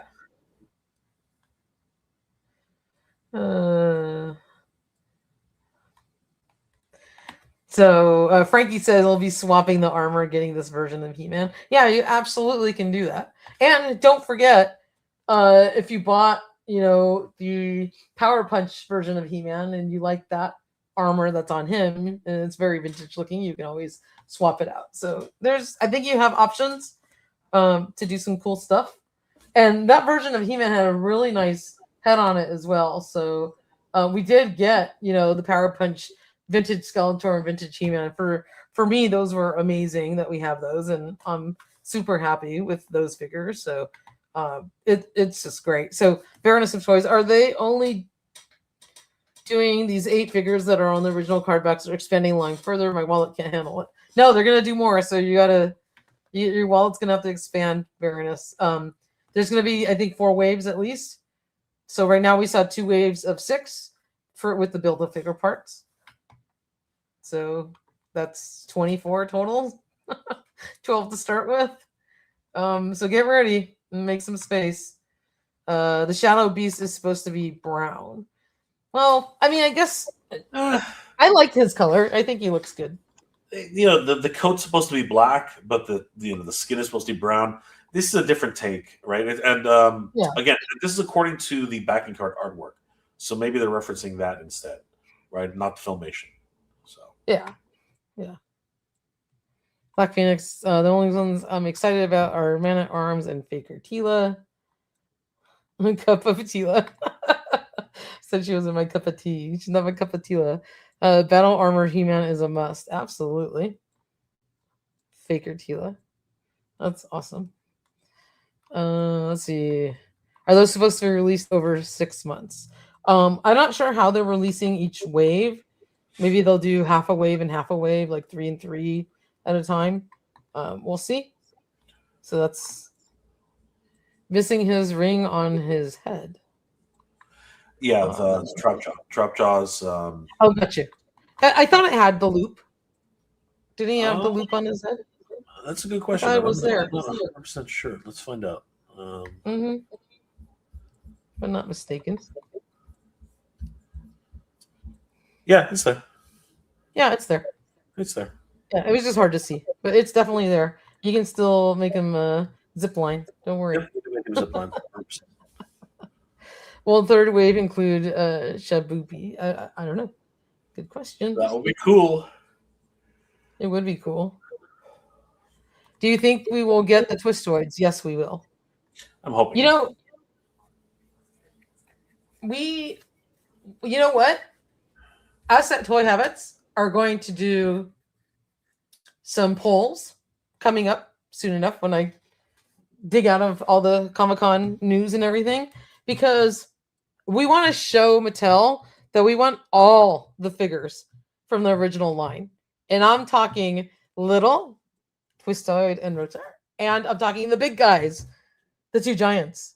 And if we can demonstrate that there is fan interest in the giants, I think they'd be willing to make them. I get that drift.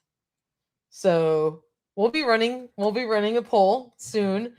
And I think Mattel cares what the fans want. And I think they're willing to make things if there's interest in them. So to answer your question on those guys, the idea is to try and make the entire vintage line and finish everything off. But I think they want to be sure that people will be interested in the characters. So we're going to do our part, and we're going to show Mattel, hey, here's the numbers. People are interested. Please go make these figures. And hopefully they'll listen to us. So yeah, we need some 87 figures as well, which would be really cool.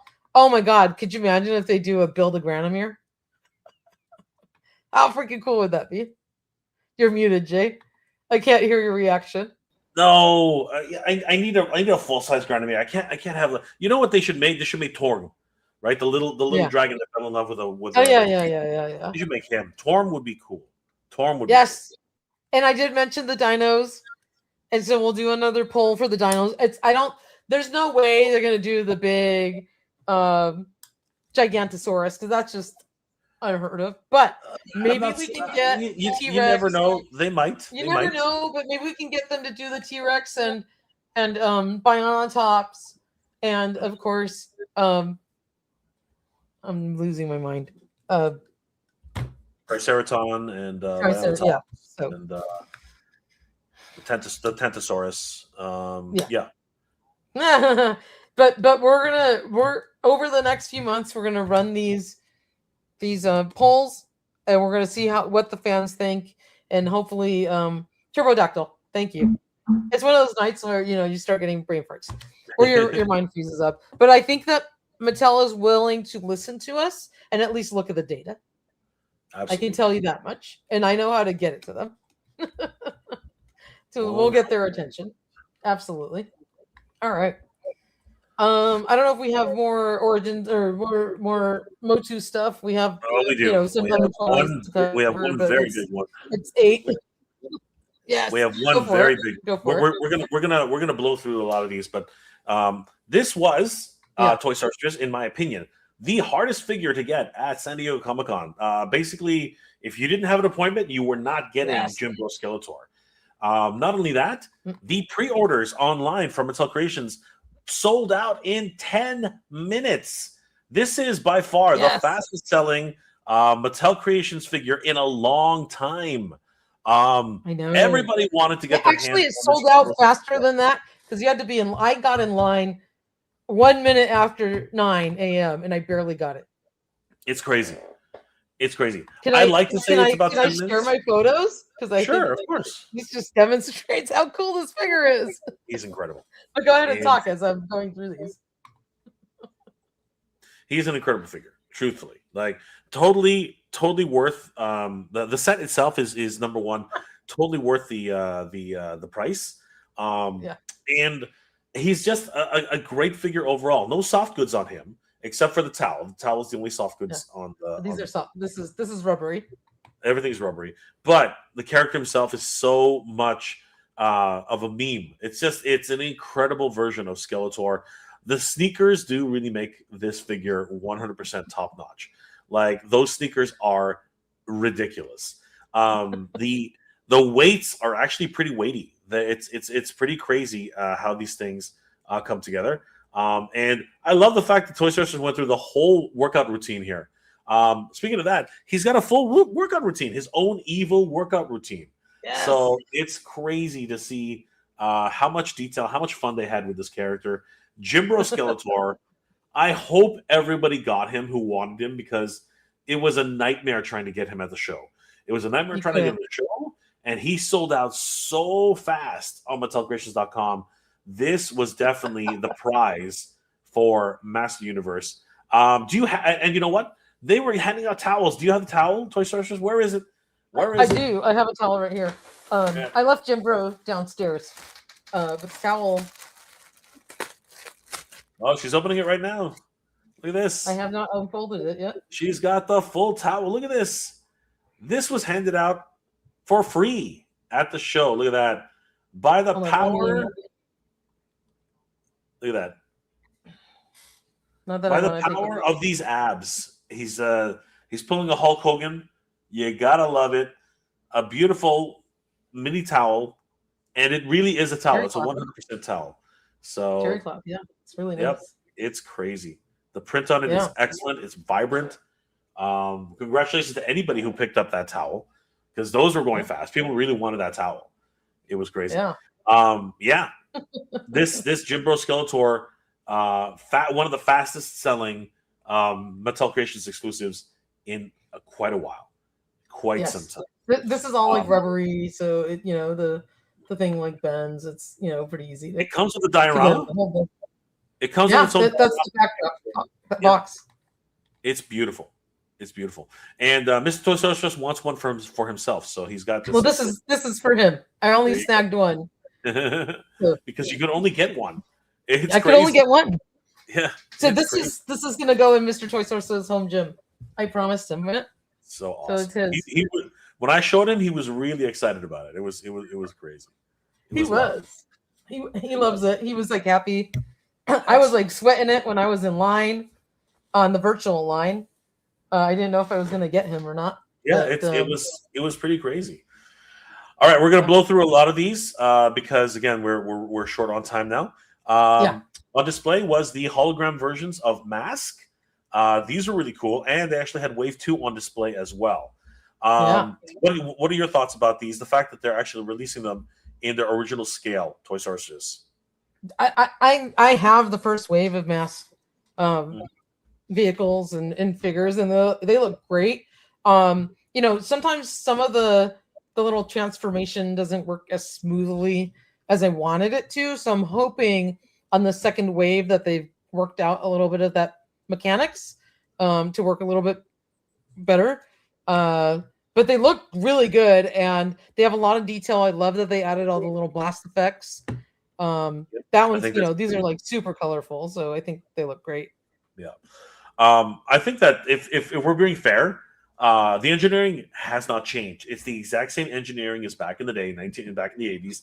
And I think the 80s versions had the exact same problems, right? I never owned them, so I guess I can't complain. Yeah. To their credit, they literally have recreated these vehicles and figures 1-to-1. They're the exact same, and they're using new molds, but they've literally painstakingly recreated these vehicles to match the original versions from back in the day. So we have Gator, we have we have Gator, we have Hurricane, and we have, unfortunately, because of copyright, they had to rename it Armored Assault Vehicle, which is a shame. But love these characters, and of course the blast effects really do give it an extra bit of oomph. I'm really excited about these. Which one of these is your favorite, Toy Sorceress? And are you going to be picking up Wave 2? I think I'm only going to pick up Gator. I'm totally out of space, and my Mask shelf got given the boot to fit some vintage boot fighters, and so now I got to figure out where they're going to go. So I may only get just one of these because I just don't have a place to display it. And for me, unfortunately, if I can't display something, I don't have room to just store it. As cool as I really love how this one looks, but I have to really be pick and choose, and I don't even know where they're gonna go at this point, unless I figure out where to vacate some space and display them. If I do, then I'll pick up some more. How about you? I am definitely going to be picking up Wave 2 if I can find them here in Canada. I think what they're doing is amazing. What were your thoughts on the hologram editions here that were exclusive to San Diego Comic-Con? I thought those looked rad. I really love, the little grid patterns because it's just like the opening of the cartoon. I thought it was a brilliant way to remake these and have them glow in the dark. It's a fun exclusive because you don't have to have it for your collection, but if you want to have it, it's a cool little extra. So I think there was a really fun, take on the original. I agree. I passed on these, but they are cool. And of course, if you guys are interested in them, I do believe that they still have them up for pre-order right now on. They're on Big Bad Toy Store or the Loyal Subjects website. Well, there you go. So awesome stuff. Absolutely. Really quickly, as we're going through all this, let's just see. Did you want to look at Super 7 real fast?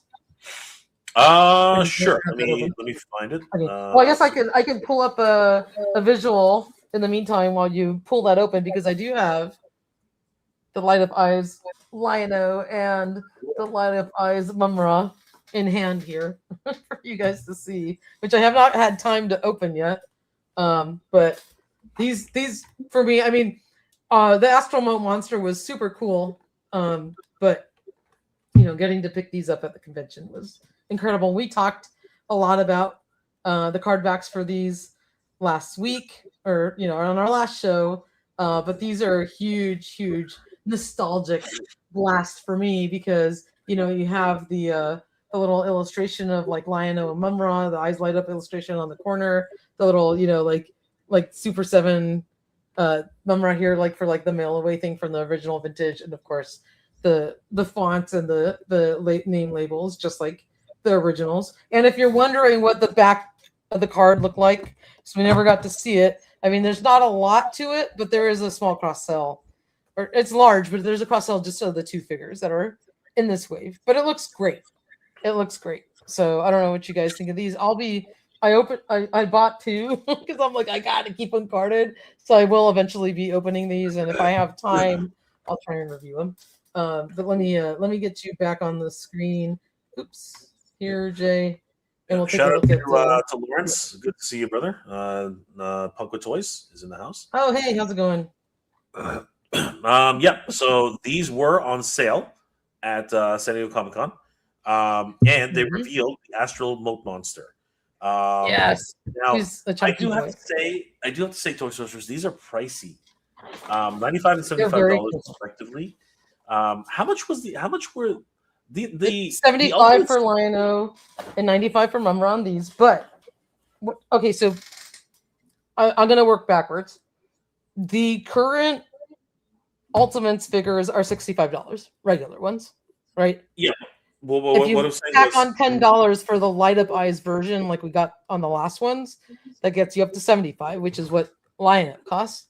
Now, Mumra is always more expensive because he's like the larger figure or the larger format. He used to be $75. He bumped up to $85 when the prices went up on the figures. And now that he's a light up eyes version, that's why he's at $95. Yes, they're very, very, very expensive. I spent a fortune on these and didn't get to buy much of anything else because of it. But I mean, I guess it is what it is. But if you compare it to buying a vintage version of these, you're spending, $1,500 on one. So $95 is cheap in comparison. Oh God, I can't believe you just said that. That's crazy. Well, I did see one physically in hand at Mark Huckabone's booth. He had a vintage carded Mumra. Just looked just like this. Obviously, it's the vintage figure and he's incredible, but he was $1,500.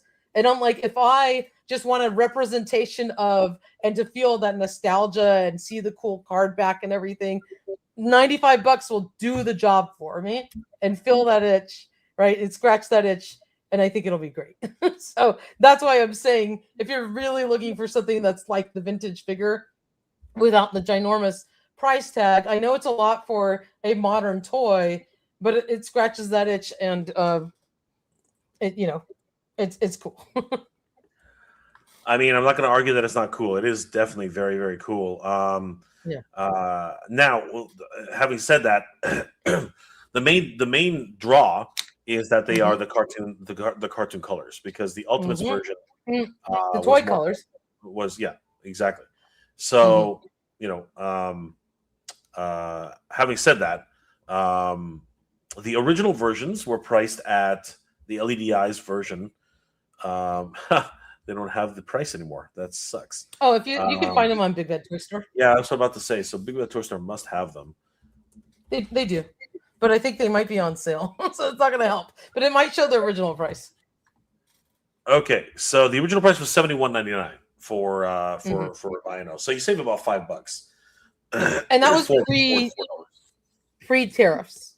So don't forget the tariffs affect the price of everything. That's true. But now they're on sale for $39.59. So it's quite half price a drop. Because these new ones dump the value on them, I think. Yeah. And the LED line, and again, Mumra is on sale right now for $51.14, down from $92.99. So I mean, they were the exact comparable price. However, I do believe that the Ultimates version did have a few more additional accessories. So there's also that to take into consideration. But other than that, absolutely. Yeah. Remember that these are the toy colors. So very, very much nostalgic driven for sure. Well, that's what drove me to buy them, because these look incredible on these card backs. Absolutely. I won't lie to you. I mean, I love it. Yeah, in those colors. Even the messed up logo is a big factor for me. That is very, very much a factor, honestly. And then, of course, we had the Moat Monster. This is interesting. I'm not sure if there's going to be any additional articulation, but it's more like a 5 POA type of situation here. I think the arms move, the legs move, and the waist moves. So it's 5 POA. Yeah. And this one is not cheap. He is 195 smackers. What were your thoughts on this? He's a big boy, though. He's huge. He's very cool. He's very big, and he's very expensive. Yes. He's to me. But I get it. Like, to me, he feels like a vinyl figure, much like Tiamat. Yeah. I think Yes. if you're gonna look at this, he's a vinyl action figure, and he is like Tiamat. I think that's the way you really got to look at this character. I agree with you. I'm not sure I'm in on this one though. $200 for a Moat monster. I barely remember the character. It really will come down to what he finally looks like, because he looked good here, but I know this is not the final look, right? There's other factors involved on this one. So. But still, very, very, very cool.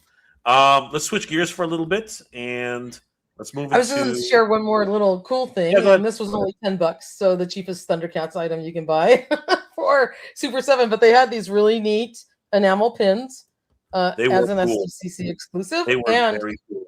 The coolest thing is you can lift up each of the paws, and you have a Lion-O figure and a Mumra figure, but underneath the paws. Which that is really cool. I thought that was neat. I was thinking about it. I was thinking about it a lot. Are they individual pins as well, or is it just one? No, it's all just one pin, and then they're hinged.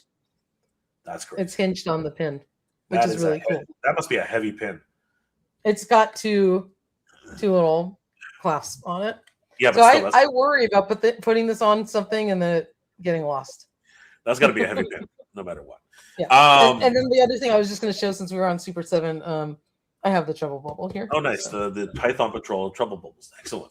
Yeah. And I'll take it out of the box while we're going through the Zelda. Sure. So Hasbro announced just before the show that they had acquired the Zelda license, which is awesome. And of course, prior to this, there hadn't really been action figures which were this articulated. So they only revealed 3 figures in the wave for this release, but it was cool to see them in box. Now available on, I believe it is Walmart Collector Con, right? If I'm not mistaken. I think these were also on Big Bad Toy Store and Hasbro Pulse. Okay, I don't think they were on Walmart. No, really? No, because we would have had links for them right there. If they were. It's interesting. It's interesting that these are not labeled Tears of the Kingdom, or you know what I mean, like or Shadows. You know what I mean? It's interesting. Yeah. These are obviously part of what was it called? The latest game. Do you know what the name of the No, I'm not into Zelda. That's I guess that's Michael's department. So I cannot. That's one thing I totally can't. This is the next game after Tears of the Kingdom. I'm pretty sure the chat will let us know. Yeah. Unfortunately, it's not my wheelhouse. I'm trying to figure out which one it is. Okay, it's not Tears of the Kingdom. Wow. What is it? It says Heroes of Hyrule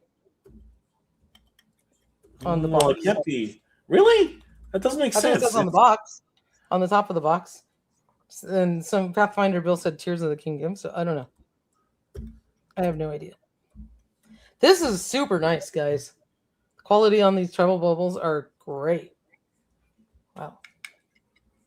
Okay. What is the latest? Does anybody know what the latest? I know Tears of the Kingdom was the first game. What is the next game after Tears of the Kingdom? I don't know. It's a good question. But anyway, so I guess we'll just keep running through these. Yeah, I'm just trying to. Echoes of Wisdom? What? That doesn't sound right. No. Echoes of Wisdom? No, Echoes of Wisdom is a chibi game. Ah, God. What game is this? I'm just trying to figure it out, because right now, as far as I know, it is Tears of the Kingdom. Does anybody know what the next game is supposed to be called? Breath of the Wild? No, Breath of the Wild. That's a really old game. Oh, okay. No, I know nothing about Zelda, so please, my apologies for my ignorance. I have no clue. It's okay. So we get Ganondorf, who looks freaking crazy. We get Link, which is obviously, and of course we get Zelda. It's interesting that she's in her more traditional garb, whereas in the game, when you first see her in the game, she actually wears a tunic, much like Link's. So fascinating to see these three. They were on display at Hasbro's booth. Now I got to tell you, we did not get to go to the breakfast for the press breakfast, and it's unfortunate because we didn't get to see these guys up close. We literally had to use a zoom lens to get these photos because they were on display in a diorama, and this diorama was huge. It was massive, and there was only 3 characters on display in this diorama, which was crazy. But here you can see Link, multiple points of articulation, double elbows, double knees. He's holding on to the Master Sword, holding on to the shield, the Hylian shield, and he's got a tunic on. He's got his traditional tunic on, but he's also got a poncho. It looks like, I think it's soft goods, and he's got like a shoulder pauldron, and he looks suited for traditional Hylian warfare. So really cool to see him, the hero of Hyrule. There's Princess Zelda again, really small feet. Kind of scared about that. She's holding on to a melted sword of what's called Master Sword, which is interesting again because that's actually part of the story. And again, she's wearing a more traditional dress, which is more akin to the world of Hyrule. She looks really cool. Don't know if that is not soft goods on her skirt, so it's going to be one of those Dungeons and Dragons situations with Venger. You really can't move her legs very much, so I think she's stuck in one pose. Toy Sorceress. Ganondorf is looking pretty cool. Very, very samurai-esque.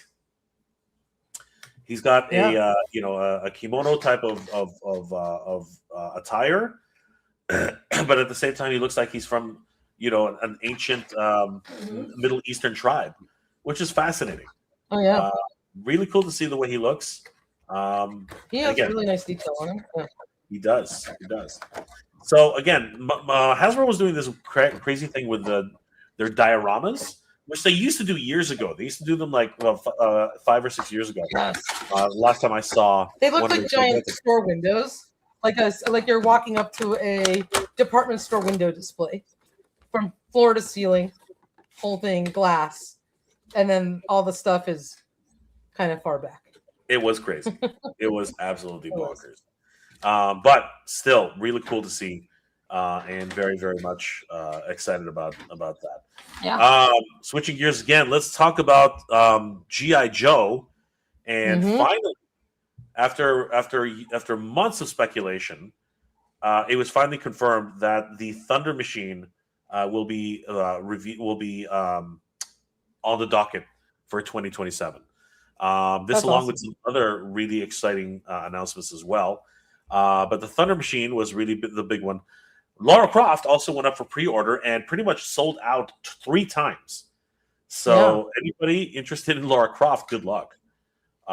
She was available as a one-time crossover for the G.I. Joe classified line. What are your thoughts about Lara Croft in classified Toy Sorcerers? I mean, it's a cool crossover for Tomb Raider fans, and the figure looks really cool. She has a lot of nice detail. I like, she's got her little climbing gear and all that kind of stuff. So they did a nice job. I mean, I'm not into Tomb Raider, so I'm not buying this figure. But for those who like Tomb Raider and Lara Croft, I think she turned out great. Absolutely. She comes on a traditional card back. She's even got her own file card, which is really cool. She comes with climbing gear, like her spikes. I do believe she comes with a bow and arrow, pickaxes and grappling materials. Of course, her signature guns, backpack, and knives, as well as swappable heads and swappable arms, and a whole harness of rope. So really cool to see this character. Product reveals. We have a new character coming. This is Psych Out. And Night Force colors. I have no idea about Psych Out, but this is with Night Force. Psych Out was a vintage figure. I think he was in the original Night Force line. Don't quote me on that. But he's going to be part of the Walmart Night Force exclusives.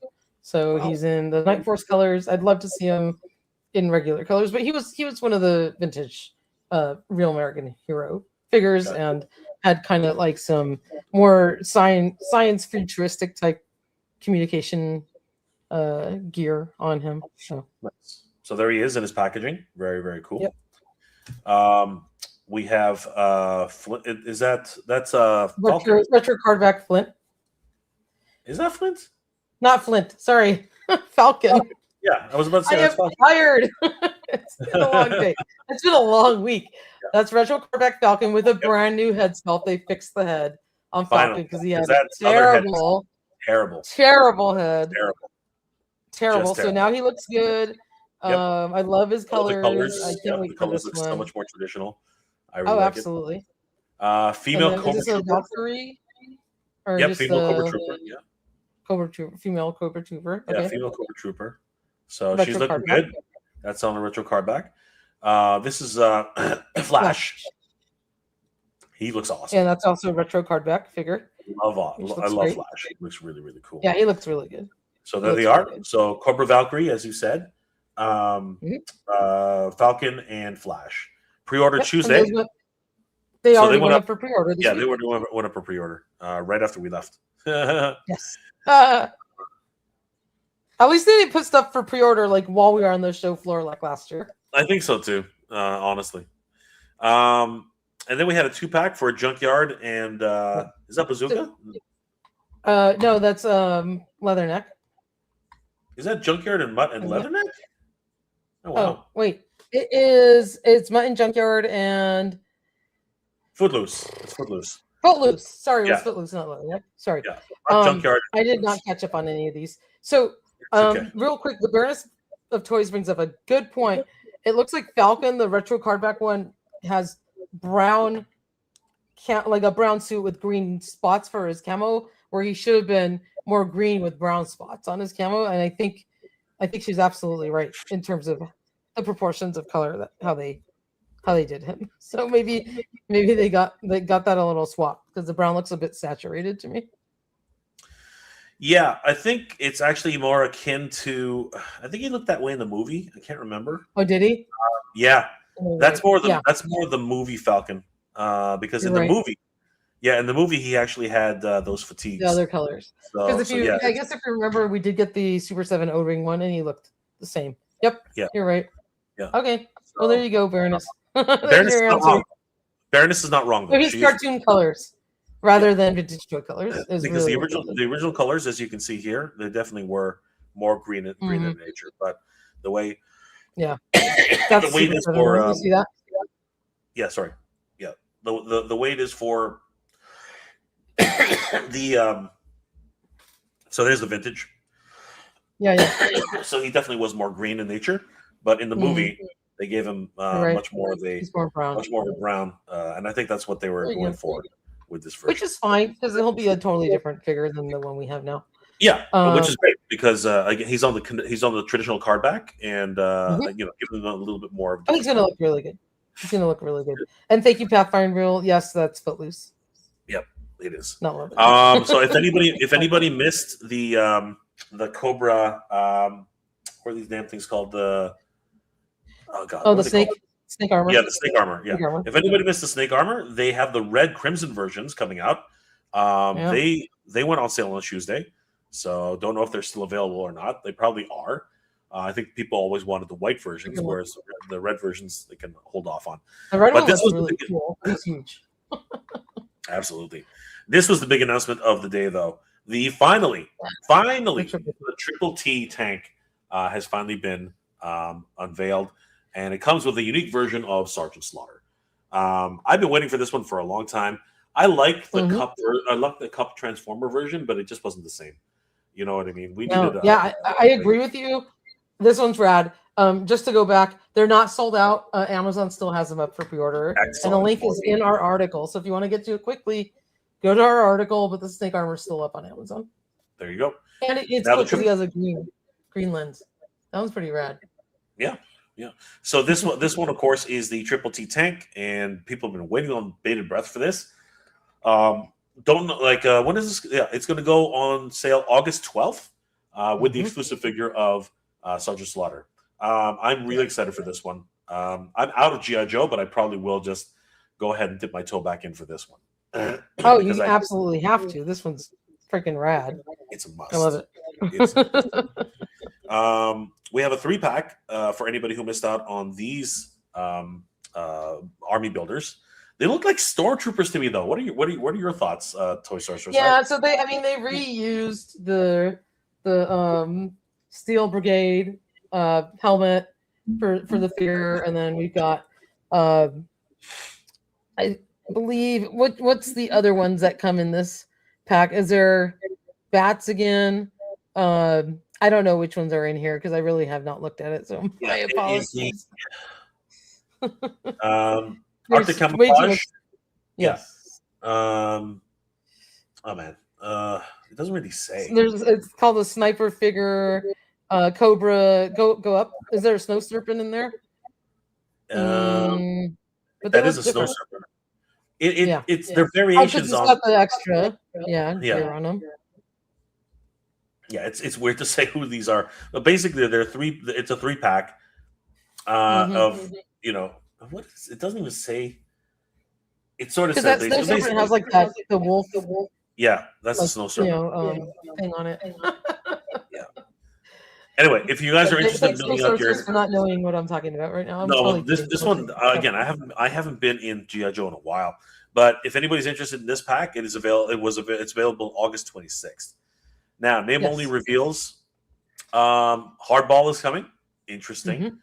And then we also have Shipwreck, but this is the anniversary edition, I think, the 2027. Yeah, 2027 edition of Shipwreck. So he's got his mountain climbing gear or whatever that is. And Saw Viper and Night Viper. Yeah, Dinah. Dana. Sorry, Dana. I have no idea who's Dana. Again, I'm kind of lost there. I think from the comic books. If I'm not mistaken. Oh, is that what it was? Was she on the comics? Okay. October Guard, yeah. And then the Dreadnoks are also getting new characters. Flatline, yeah. Yeah, we're gonna get Heat Viper, who's not a Dreadnought. I don't know why they mentioned that. Ninja Force Snake Eyes and Jinx. That's gonna be fun. Oh wow, nice. And the big surprise right at the end was the Thunder Machine. A lot of people have mixed feelings about this. What are your thoughts about the Thunder Machine, Toy Sorcerers? So I do have the Transformer version because I don't have the vintage vehicle of it, but I leave it in its Thunder Machine form. I don't transform it back into the robot because I wanted to put all my Dreadnoks on here. I think it's cool because we have the whole Dreadnought team, so it's a really neat way to display it. It's going to be kind of a big vehicle, and now we have so many vehicles that just for me, I'm running out of room because I had a spot for my Snowcat, and then we got the freaking Destro Despoiler, and so that took up the space. But besides that, I think it's a really cool looking vehicle. I love the blast effects that are kind of colored coming out of the back, the fire that's coming out of the back thrusters and stuff. So it's really cool. It's just large and it's going to take up a lot of room, but it's neat. And if you have the display space, that's going to look incredible with all your Dreadnoks, and then you could put the band next to it and just have a really neat Dreadnought display. So it is classified scale, and that is why I'm my God, it's going to be huge. Yeah, it's going to be pretty big. It does actually really harken back to the original. I don't see too many problems with the overall design, but some people are trying to. Yeah, but some people are trying to justify that this was a retooling of the what's called the G.I. Joe what's it called? The vamp? Not the vamp. It's added pieces? I don't know. No. The what would they have retooled from this? There's nothing. It's hold on. Not the vamp. The GI Joe. What's it called? All-terrain view. It's the one that they use in the desert. Hold on. That's the Vamp Mark II. That's the desert version of it, but this doesn't. It's got way too many other pieces on here. I would say the Dune Buggy. It's the Dune Buggy. What is that thing called? Oh, the Ostriker. Yeah, the AW. That's right. The AW. You think it like with pieces out on the front? I'm not thinking that. There's some people. Saying that it's a retooling of the Ostriker. And I just it doesn't even.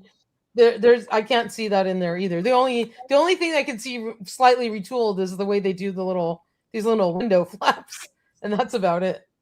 Yeah, I think this is a brand new vehicle. This is all new. Ground up. I think it's a brand new vehicle from the ground up. I think it was great. You know what I mean? The only thing I really do miss is the obvious Firebird front end. I really that's so indicative. That's so clearly classic portion of the vehicle. They can't get away with that anymore.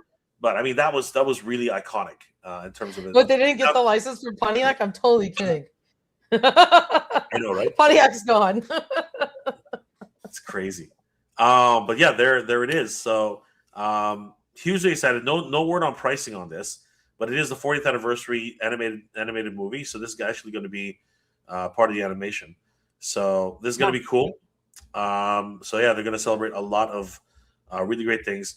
I'm hoping the Cobra Law will finally finish out, and we will be getting Globulus. Yes. Did you get Pythona? Because that was the only one I couldn't get because I was not part of Hasbro Pulse Premium member, and I was pissed off that they made it an exclusive. I'm sorry. I was really upset. No, I didn't buy any of the Cobra Law stuff. I'm gonna say it's not my cup of tea. I'm not into Cobra Law, so I just didn't buy any of those. I totally get it. Okay, so really quickly, let's just go through these. So, I think this is going to be one of your favorites. McDonald's and NECA have joined forces, which kind of shocked the hell out of me. I didn't think that they would do a McDonald's brand. I thought they were going to but I guess were they done by Jim Henson? I don't think so.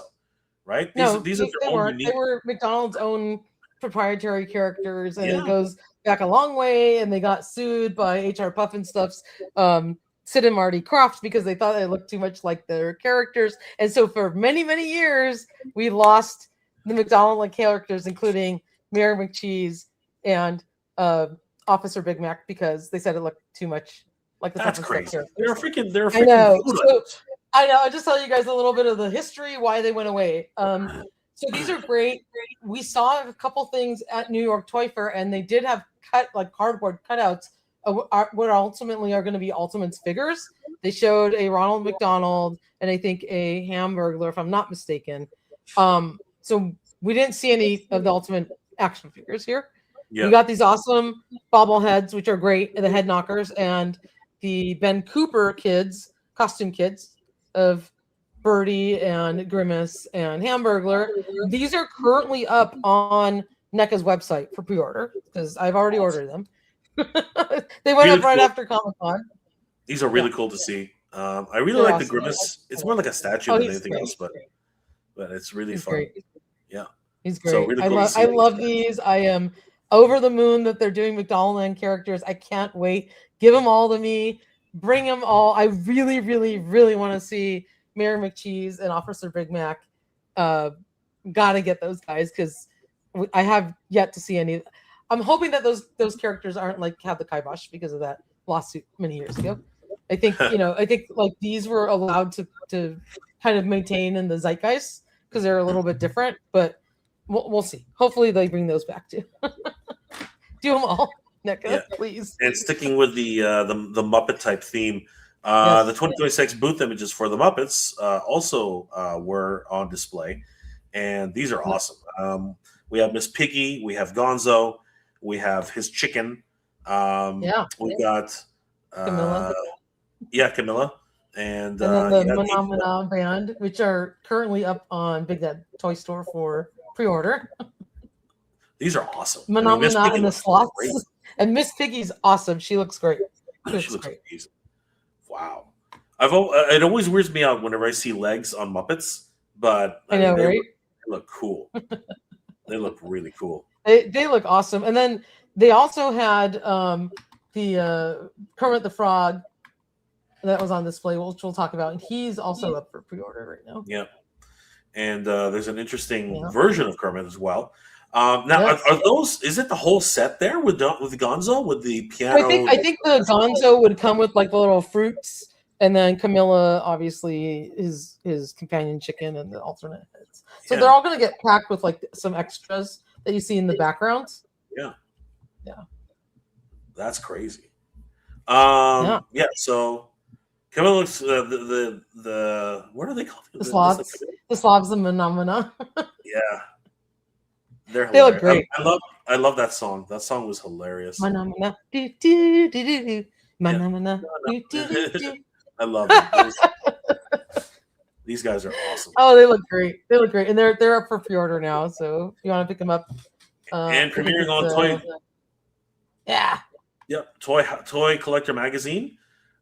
Blake got a first look at this. It is the Muppet Christmas Carol, Kermit the Frog, and what was his nephew's name again?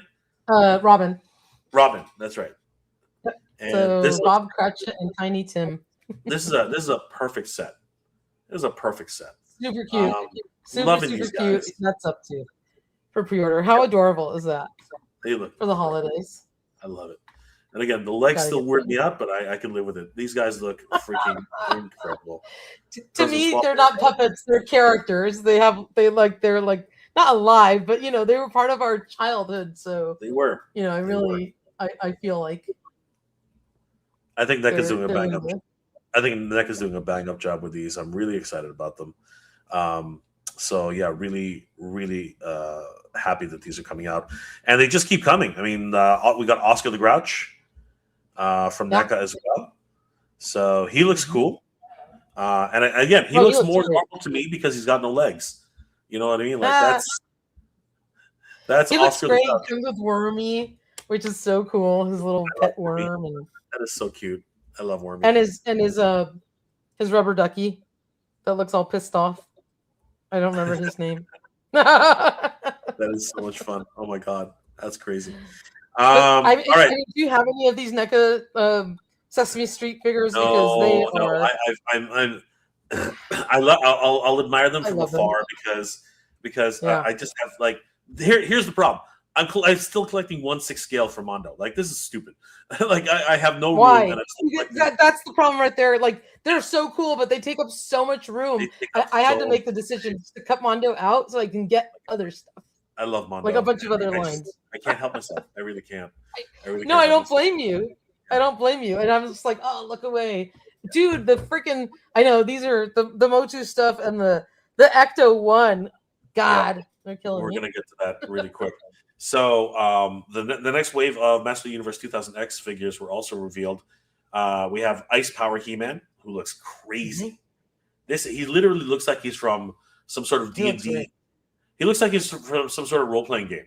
You know what I mean? Just absolutely epic. He looks really cool, but he's going to be a 2-pack with that Skeletor standing right next to him. Is that what it is? I didn't know that they were going to release it. You got to put them both together. And I don't know if some people weren't as excited. I don't remember what the name of the Skeletor is for the Skeletor.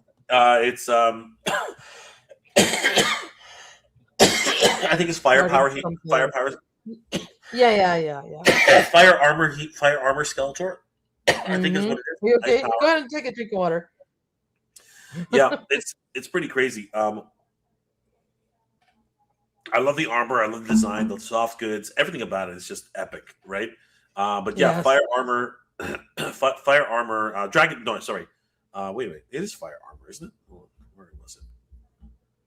Yeah, fire armor Skeletor. Right. Yeah, Fire armor Skeletor looks really, really cool. I like the way his overall design looks great. I love the hand that's on fire. That was really neat. But if they're in a 2-pack, I mean, we're already used to paying 1/6 scale prices, so I guess it's okay. These guys will probably come in at around $202, which will be kind of nuts. Yeah. But again, we're already sort of used to that. And then there was Merman, who looks awesome. He looks incredible. I'm not collecting any of these, but I'm like, damn, that Merman looks good.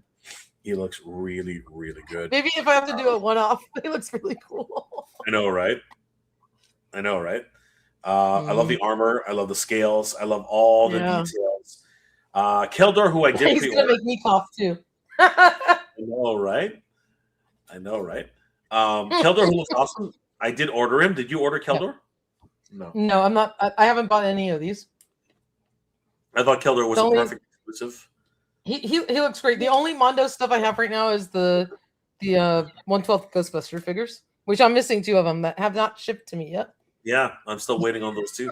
Keldor looks great. He's got that smirk, right? He's got that smirk, the armor set, the Havoc staff. Flock Panther sold out in 10 minutes. No. Yes, Flock and he's Panther. Expensive as hell. He is, and he sold out in 10 minutes. Excuse my language. He's so cool, but it's the size of a house cat. You need a lot of room for him, but he's amazing. He is amazing. And he sold out instantly. I love it. I was shocked how fast he sold out. I'm just going to pet my Origins one and be happy. I couldn't believe how fast he sold out. The new 1/6 scale King Hiss. So much detail in this character. Yeah. I love his snake heads. Those are I love his snake heads, but I also love the fact that his head doesn't look real. You know, his head looks like it doesn't. His head looks like what an alien thinks human beings look like. You know what I mean? Yeah. I love that. He literally is a human being. He's a snake in disguise, right? Yeah. You can see his fangs and the little thing from his mouth. His plate armor really matches his real armor, which is probably his skin. All this snake heraldry everywhere. It's just crazy. And then he does come with a swappable bust of his full reveal, and all are fully articulated. Crazy. That's insane. And like the paint applications on that, the variation in the color and the gradating, and that's incredible. Paint job is amazing on that. Literally is just a nest of I'm not buying it, but it still looks really cool. That Cobra Con, man. That's rad. And the thing is, I joked about this on that day. I was like, all right, I guess the Master Universe line is finished because the Snake Man came in, right? Which is a running joke. Which is a running joke that we all do in the Master Universe.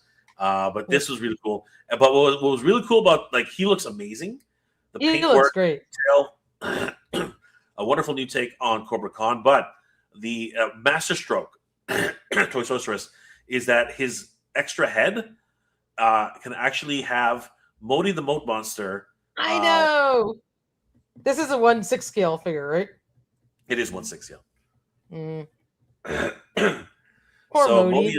Modi is not as big as the original Modi, but if you missed out on Modi, you can actually get a miniature version of Modi in your collection right here. This is awesome. He's a snack for Cobra Khan. He is a snack. He is a snack, or he's a spy. He's one of those two. Poor Modi.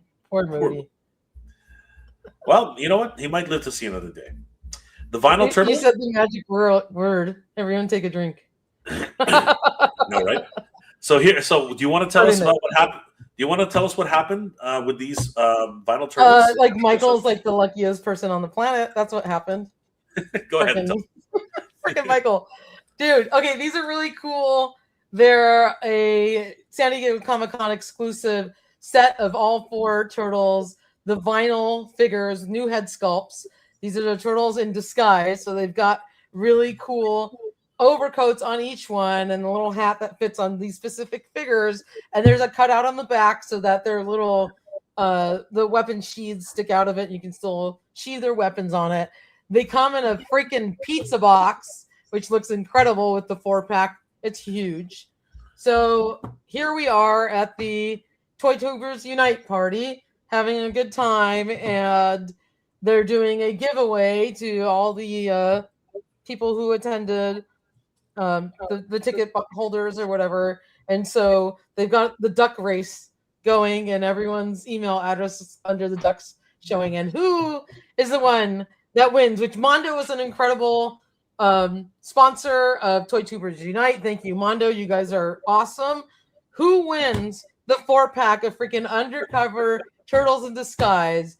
But the one and only Michael. And it's funny, his email address popped up on there, and GDLJ goes, "Who's he?" He reads the email address, and I'm like, "Dude, that's Michael from Toy Habits." And Michael's awesome. face was like, so he's so lucky. And I don't know how much he's into Ninja Turtles. I love this set. But Michael, you're so lucky, and congratulations. This is great. I'm happy for him. Michael They're has totally the adorable. luck. He's got the horseshoes for sure. Yeah. And then my next thought was I'm gonna have to ship them to him because the box is ginormous. But luckily, one of the guests lives near Michael, and he was driving. He had a friend, which was really cool. That was awesome. Yeah. Super nice. The Ghostbusters SDCC exclusive set was also available, and it did end. This was a timed edition, ended on Monday. So, but when you think about the value on this Toy Sorceress, I mean, $365 for 4 characters for all 4 figures. Each figure individually is $101. So you literally save $150 on this set. You know what I mean? Because you get the alternate heads, which are the regular heads and regular hands. So you can have the regular Ghostbusters if you don't want the glow-in-the-dark green ones in their tan outfits, which is nice. Plus, you get all of those cool ghost companions. Yep. I wish, and Mondo, if you're listening, Hector, if you're out there, please make a ghost companion set. Just sell the ghosts for all of us. Like reissue if you want to make them in different colors. By all means, please do. But for those of us who couldn't buy all these cool sets, there's some cool ghosts that came with Janine, and these cool ghosts. Just reissue a ghost set. I think that would be awesome. Just saying.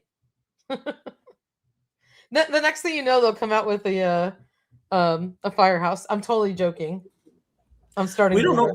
You never know.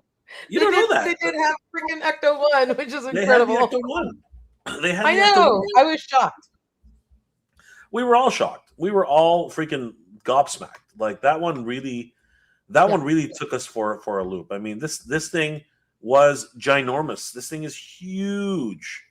It's bigger than the HasLab version, right? It's got to be bigger than the HasLab version, like in terms of just overall size, because it's got proportion size, cartoon proportions. It's massive, huge. Right? I mean, look at this thing. It's ridiculous, and what it comes with is just incredible. It comes with like another version of Slimer, right? Yep. The Speed Slimer. It comes with look at the size. This thing's huge. It is literally. Oh my god, that's ginormous. It is ginormous. It comes with the extra Ecto 3, right? That's crazy. The number of extras that come with this thing, and another version of Slimer, right? Yeah, riding in it, which is really cool. Ray is not included, by the way, just so anybody knows. It's even got haunted parts because it was actually haunted in one of the episodes, right? And it even comes with its own haunted ghost, which is awesome. Yeah, that's right. And they had it on display, which is incredible. Because the Mondo ones barely fit in the HasLab version. They fit, but they're really tight. Yeah. If you have the HasLab Ecto one. And smart design, very smart design. The top can come off. Yeah. Right? That's something the HasLab can't do. The HasLab top cannot come off. So this is an amazing design. Does the back part of it come off? I forget. I think so. I think the back part. No, actually, there's. No, the HasLab one. I don't remember because I haven't opened it. It opens up like this. Look, Janine is sitting on the inside. I mean, like, that's look rad. Look how much room it's got. That's rad. a lot. Now, this and is I did get Janine. Now I feel stupid. I don't have room for this huge thing. Like, where am I going to park it? This thing is ginormous. Does it? Okay, here's my test. Mondo, does it fit on a Billy bookshelf? If it does, that's the measure. If it can fit on one shelf, which is 30 inches by 11, this might fit on a Billy bookshelf, but you'll have to move. You have to move the shelf down to make. Well, yeah, and it would be the only thing across. Yeah, I don't know what the dimensions are on this, but it looks big. I think they had a dimension scale. I think they did. Hold on, let's find out. But yeah, I really like the fact that it's got all these additional parts. I think that's really awesome. That's really cool. It's amazing. It's incredible looking. I love it. I think it's great. And if it fit on my shelf and it was a reasonable price, like my HasLab one might get the boot. It was by the way, it was the Mad Hatter who revealed all these, which was hilarious. I thought that was funny as hell. That's great. Yeah. So it doesn't actually say the size. Yeah, it doesn't actually say the size. I thought it would. I would love to have seen a scale on it, like just length and height. That's all we need, guys. I mean, but I'm sure we'll get more info. But it looks incredible. This thing was amazing. You can Toys R Us can figure it out based on the fact that Venkman is standing right here. I'll do some research and I can easily figure out what the size of Peter there, and I can get the scale. That's not a problem. We don't have much time left, but I did want to talk about this last announcement because there was just too much. There was just too much to talk about, really. But ThunderCats is now with Mezco. Yes. This is huge. That's awesome. This is a 112. Yeah, 112. But they also have the 5 points as well. Yes. So and they teased the Mumra 112 as well, which I haven't seen yet. Yep. On their website. What are your thoughts about a fully articulated Lord of the ThunderCats? So the coloring is a little dark. I guess there's a lot of paint accents on his muscle sculpt. Hopefully, I know like this suit's painted on right now. It's going to be soft goods. So I'm going to wait and hold my judgment on this because you know how much I love Lion-O. You know how much I love ThunderCats. I'll probably end up getting one anyway. But right now, this is just the paint sculpt or paint master one. Like the colors on his skin are a little, like the accents are a little dark. But again, it's just, it's a sample. So hopefully they lighten that up and I'm sure it'll look much better when it's done. But I'm super excited that they're getting ThunderCats in the 112th line. So like I'm all, that's incredible. I totally get this. Yeah. Is it just me or is he more toy colored than he is cartoon colored? And I love that about him. If he's toy colored, I'm #1 LJN fan. So I love it. I love when he's more orange than pink. Or he is definitely orange. This is definitely an orange Lion-O. Yep. I don't think those are soft goods. I think you're right. I think that's more. It's like sculpted on him, but it's going to be a soft goods outfit because that's what they do. Which is great.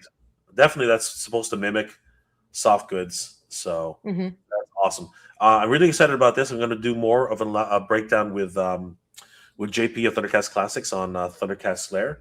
But I just wanted to showcase these guys. 5 points of articulation. 5 points is also available. These guys are neat. And those are cool. I believe that they probably will end up doing vehicles as well. So could you imagine if we get a friggin' like 3 3¾ inch scale Thunder Tank? Oh, Thunder Tank for sure. I guarantee for sure. I don't know that we'll get a Cat Slayer, but Thunder Tank we absolutely should, and I can't wait for that. I definitely want one of those, but I want it to have the spring feature. I want it to jump up. It has to. It has to. That'd be awesome. I'm gonna flex it. I'm gonna pull it out. Of course you're gonna flex. Of course. I have to. Look at that. It's got to do this. It's a little. Hold on. This is hard to do when you're. You got to put it down. You have it in your hand. Yeah, you got to put it down. It's gonna have to. It's gonna have to have its little jumping feature. Yep, it's gonna have to. Absolutely. What are your thoughts about these? Yes, they're cool. They're really cool. 5 POA. I don't care. Bring it on. I love it.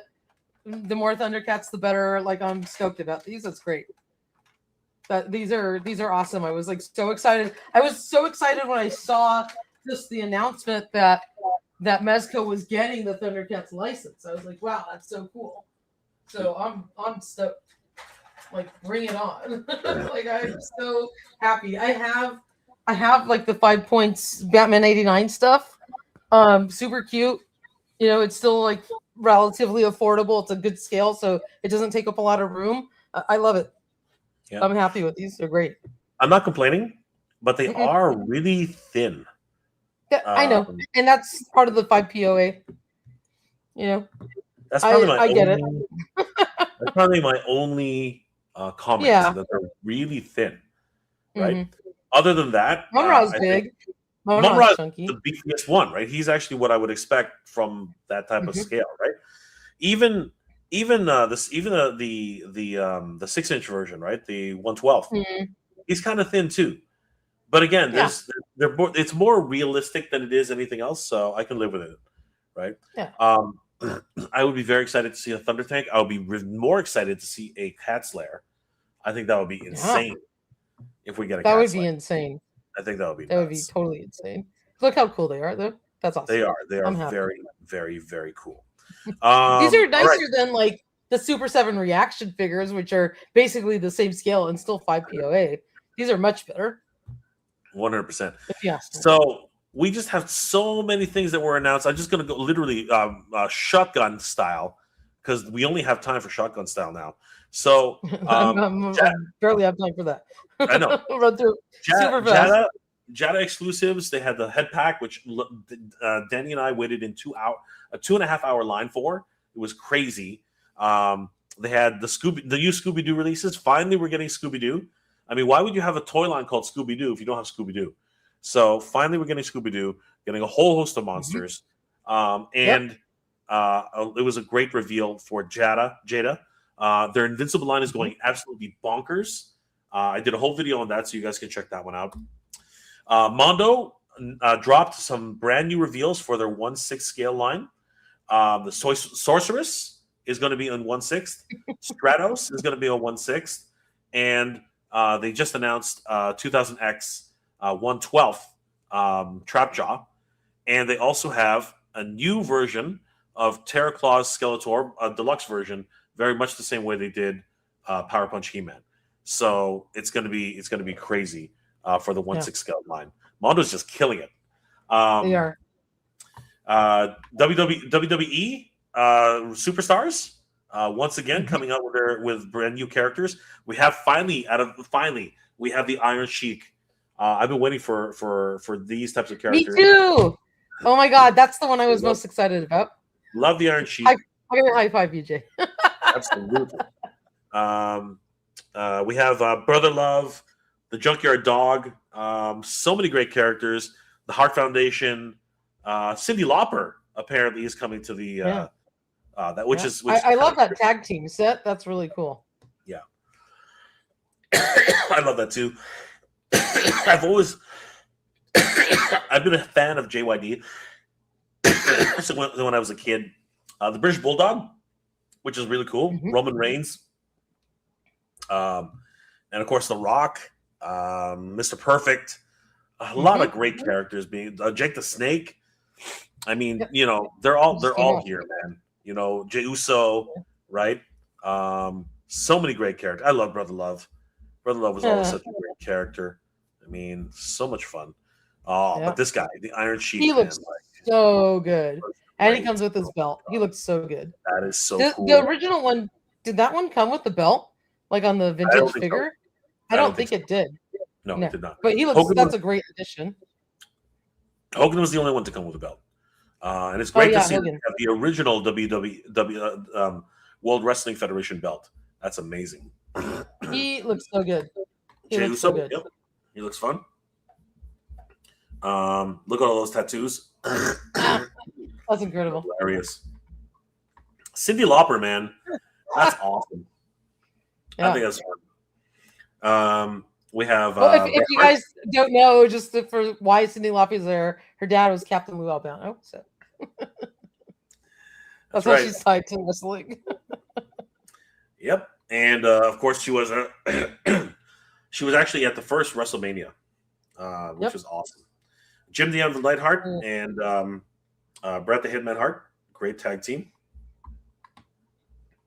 And then we have. Really good. They look awesome. Really good. Yep. Yeah. There's Cyndi Lauper. There she is. Yep. There's that's Roman Reigns, right? If we care. Yeah. Yeah, that's Roman Reigns. There's there's the British Bulldog. Oh, he looks really good. Hello, JYD. Yep. And then we have Ted DiBiase, Mr. Perfect, CM Punk, John Cena, right? Those all went up for pre-order already on Target a couple Great weeks ago. stuff. This whole wave. Oh, so cool. And then, of course, The Rock, right? Oh, yeah. Jake the Snake. Finally got my hands on him. Thanks. The Baroness of Toys helped me track him down. Thank you. Sweet. Big shout out. And, big shout out to her. She got me him. So I'm happy. Yeah. What's that guy's name again? That's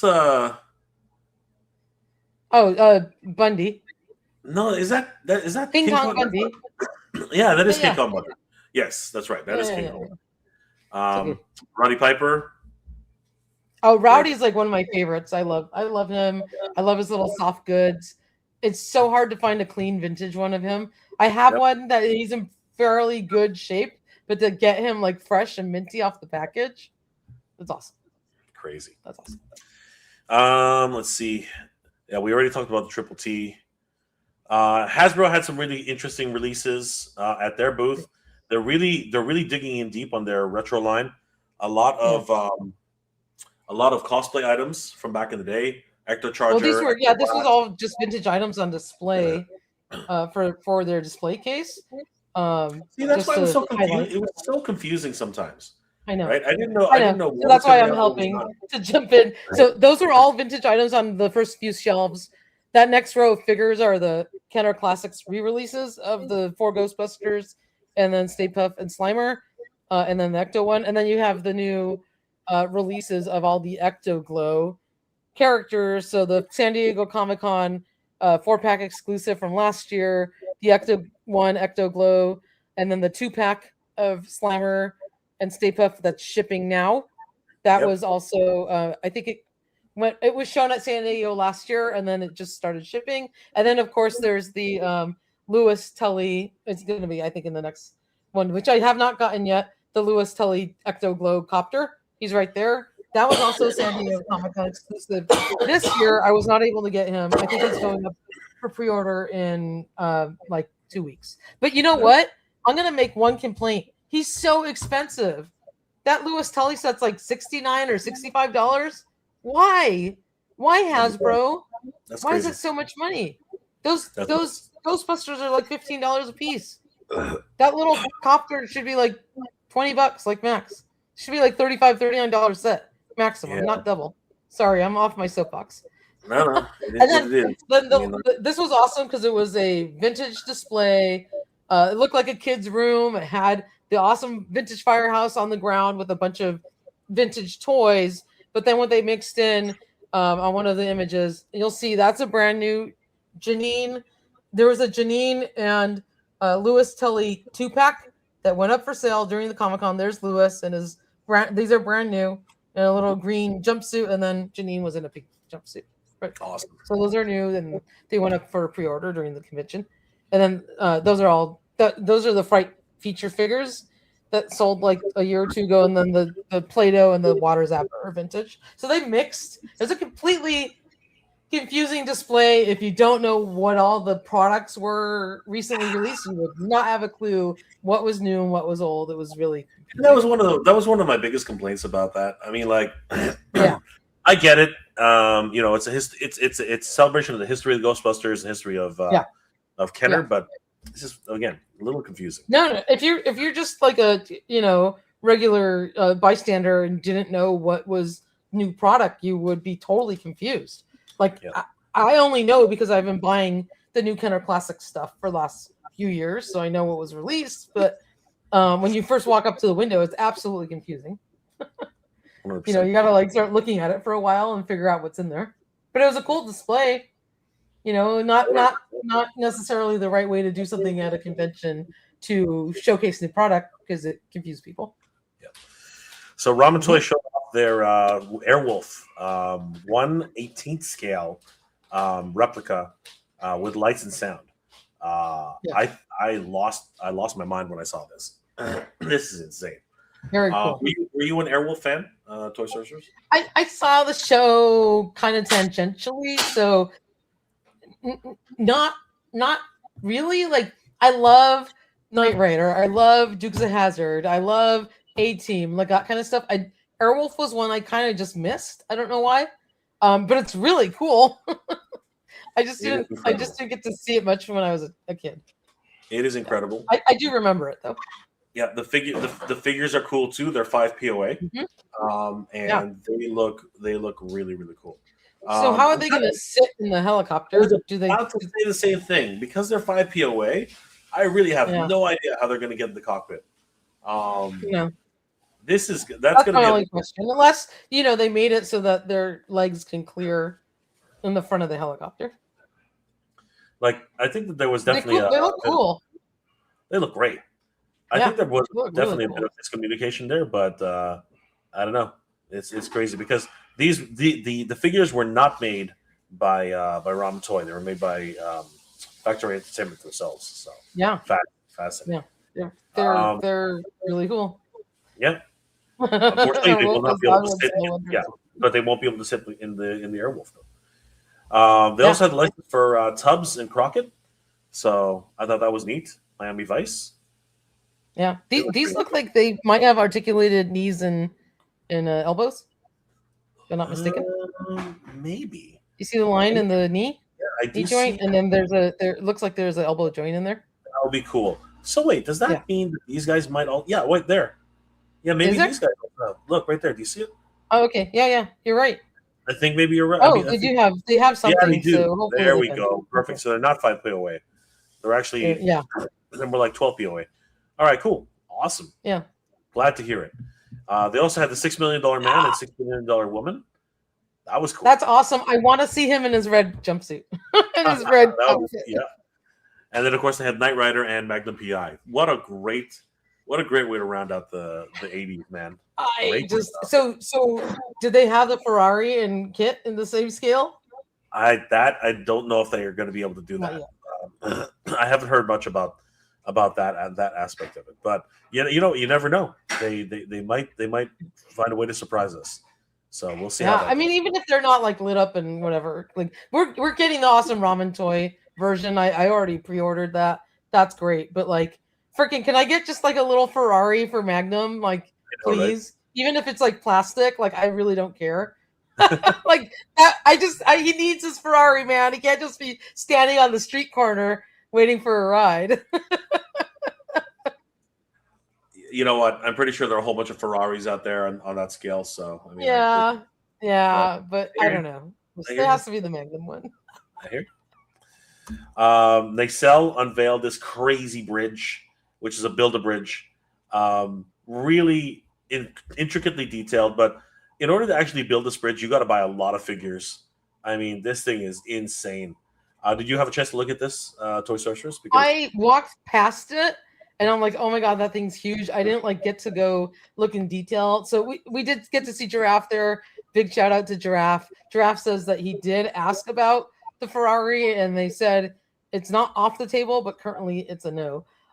So the cool thing, just going back to this bridge set, is that you could buy it in parts. So they're wedges and you can buy a couple wedges. You can buy all the wedges to make the entire thing. So it's modular. And you can get as much as you want of it, and then build out your Star Trek bridge. So that is a commitment, man. Like I'm surprised. I'm so glad they're doing it, but I'm shocked that they're doing it because that's a lot of tooling. You know what I mean? That is a lot of tooling, and it is. I'm sure there's shared tooling in the different wedges. Maybe we got to get Paul Guy with the truck. You're right. Yeah. Would you buy? So Baroness is always asking for Fall Guy with the truck. Would you get that if they made Factory Entertainment also made him? Gotta get Colt Seavers, man. The Fall Guy truck. Oh, jeez. The Fall Guy and his truck. Fall Guy's hilarious. First of all, I love Fall Guy. I know. Yeah. At the end of the day, I'm pretty sure we can find some Tonka vehicles which can do the job. No, there's nothing like this brown freaking truck with like the big old. You have to have the eagle, that logo, the Fall Guy logo on it. Like, I mean, then you have to recreate that. Like, dude, I want the real truck that goes with him. I hear you, but the one from Hurdle, it's so hard to find a vintage one, and they're always beat up. I know, but I think you're going to be hard pressed to find one. To be honest with you, I know. You know, it's funny. Like the Playmobil Ferrari's really cool, but it's like slightly small scale. Like if anything, I'd get that one and stand the figure up next to it, the Magnum figure, so I could be happy enough. So Sneak Attack Toys revealed their Inspector Gadget. Can I just? I'm gonna do one more flex. Sorry, I have to. I have to. I have to. Yeah, that was so nice. Oh my god, I couldn't believe you had that in your collection. That's like so okay. great. This deserves a big screen. Yeah, that's so. This cool. is the vintage, Galoob Inspector Gadget, gorgeous box. I'm over the moon that they're making Inspector Gadget. Yep. I am super happy, and I think it's great. This is a toy grail for me. Like I've wanted this for years. Yes. And now that you get into your adulthood, that you can spend a little extra money on toys. Like it's the only reason I own this. But that he looks great because he looks so like cartoony, right? I think they did an awesome job. I think they did wowzers. I think they did a great job. I watched this cartoon growing up, like with my dad in the morning. He would take me to school, drop me off, and I'd have my cereal in the kitchen and watch Inspector Gadget with him. So I have absolute fond memories of that cartoon. One of the few Canadian cartoons that really made an impact in the industry. Great to see that this has been licensed again. I think a lot of people have been waiting for Inspector Gadget, so really excited to be able to see that. Yep. Sneak Attack Toys, man. Bull Airs, they're doing awesome stuff, and I can't wait for their Chuck E. Cheese. So they're doing incredible stuff. Yeah, and now we get to the final part. I don't know why it's not showing. But Baroness has a huge point. If they're doing $6 Million Man, they have the likeness for Lee Majors. They can make the Fall Guy. Okay, we'll move on. I mean, that's spacious reasoning. That is really spacious reasoning, but I like where you're going with that. I do like where you're going with that. Half the battle is getting the actor likeness, right? That's part of the hardest part, and then after that, it's it's not as. I'm totally on board with where you're going with that. I don't know that I agree with it, but I totally get it. That's fine. Hey, I can dream. Because the actor license is half the battle, but you still got to get the movie, the television license. All right, so last. No, I know. Last couple of things we're going to cover is going to be Flipboard, the Champions of Verity. We were at the panel, and it was a great panel. Thank you, Soy Sorceress, for taking the video footage. I'm cutting that video together. I hope it turned out okay. It turned out great. Thank you so much. So now we have Wave 2, which is going to have its Kickstarter very, very soon. And they actually had on display all of their figures.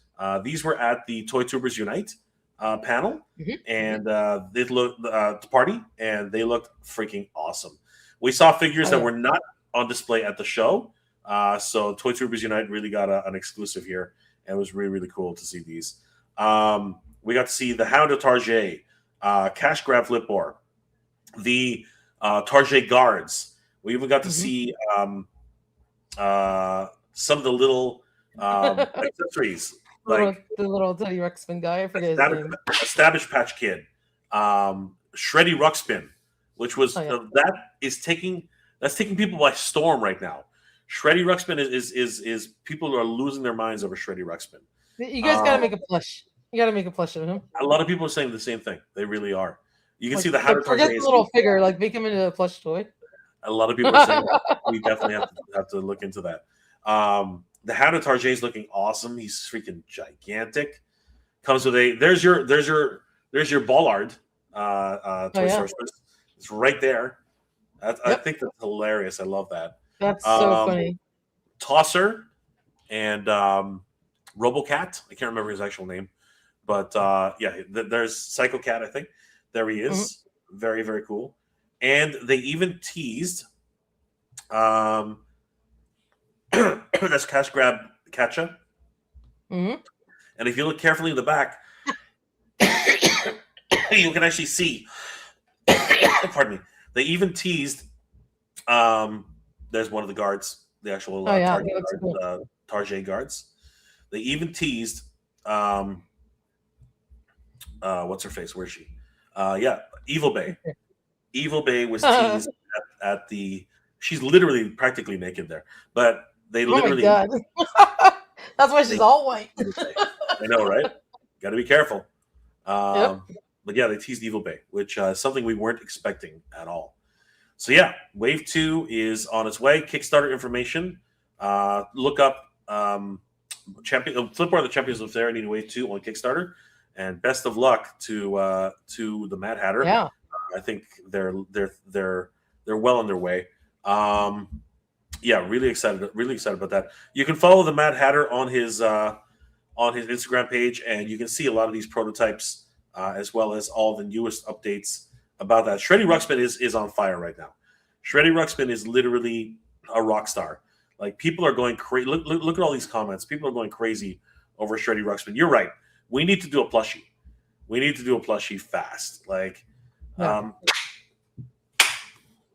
sorry, some little fruit flies going all over the place right now. That's a new one.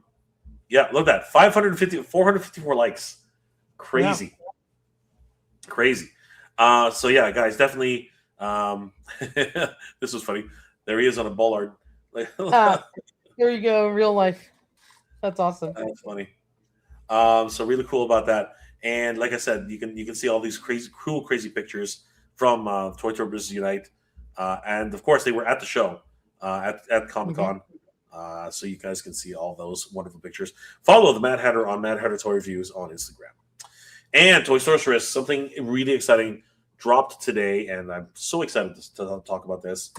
El Dragoon was actually on display at San Diego Comic-Con. It was incredible. Huge shout out to Icon Heroes. We got to display El Dragoon, the action figures, at the KB Toys display. Can I just say that it was really great to see KB Toys once again in any format, much like Toys R Us. I think it was a great part of everybody's childhood, and it was great to see these guys on display at KB Toys. So these are just prototype statues, but Toy Sorceress, I have a big announcement. The Kickstarter has been approved, and we will be launching soon. More details to come, but you here on Toy Habits First, much like many of the other things that we always do, we want to announce that El Dragoon's Kickstarter has been approved, and you can head over to the Kickstarter right now. El Dragoon Wrestling Action Figures on Kickstarter, and you can already sign up to be notified when the project goes live. And you absolutely can start. Big congratulations to Danny Green and to you. That's awesome. It's an incredible looking project, and I wish it all the best luck. You guys are killing it, because it was just a year ago that you talked about the idea, and here you are. So, well, if it wasn't for your encouragement and everyone else out there who's given us so much support, particularly Toy Habits, Toy Sorceress, Michael, you guys have always been great supporters of the channel, and of course, great supporters of everything we do. So, thank you so much for all your support, as always. You guys are the best of friends, and we couldn't have done this without you. So we've already got. You, my friend. That's a great community, and you guys are bringing it, and just living the dream. It's like you're like, I want to be a toy designer, a toy maker, and you're doing it, and that's great. And I think it's incredible that you're able to get this far with a wonderful idea, a wonderful story, and then bringing it to life. So it is great. Super proud of you guys. That's just awesome. Thank you so much, Toy Sorcerers. If it wasn't for you guys, we would not be doing this. I just put the link in the chat. You guys can already start following us. You can see we already have 15 followers, and we need more. But yeah, this is going to be a great project. We're really excited about this. You can also follow us on eldragoon.com.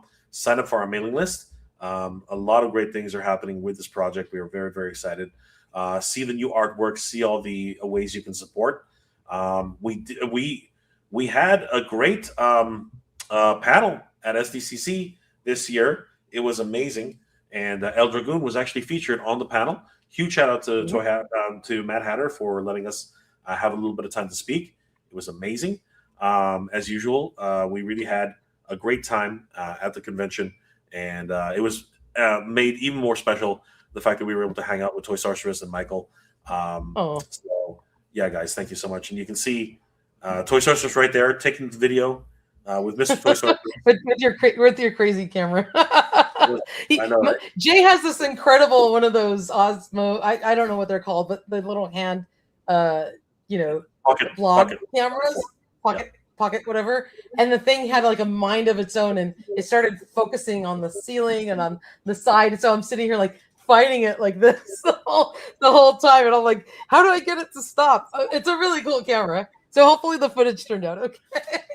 It was perfect. Thank you so much, Toy Sorceress. We had a hell of a time, and it was great being at San Diego Comic-Con with our friends. But yeah, the official announcement is that El Dragoon is now available, and we are the journey has begun. One small step, and now the action figures will we're getting started. So we're looking forward to it. I want to thank Toy Habits for giving us some time and hanging out with the Toy Sorceress tonight. It's been great. Thank you for filling in for our poor sickly Michael. I couldn't do this show without you, and I really didn't want to disappoint all of our viewers and miss another week because last Friday we were off. We were at San Diego Comic-Con covering the convention. So thank you so much, Mega J, for being here and filling in. I invited Danny Green as well, and he got tied up with family. But you're awesome. You're an incredible co-host, and I really appreciate you coming on tonight and hosting this with me because we really wanted to talk about what we saw at SDCC for all of our viewers and amazing Toy Habits crew. So thank you. Thank you, Toy Sorceress. It's always great to be here. My screen stopped sharing. Okay. So yeah. And of course, everybody out there, thank you for joining us tonight. It's been great catching up with all of you. Thank you, Pathfinder Bill. Please go to the Kickstarter page, sign up so that you'll know when we go live. It's always great to be here. I'm sorry Michael couldn't be here. Obviously, he's under the weather. I'm still recovering myself. Toy Sorceress lost her voice. It's been crazy. Calm plague is a real thing.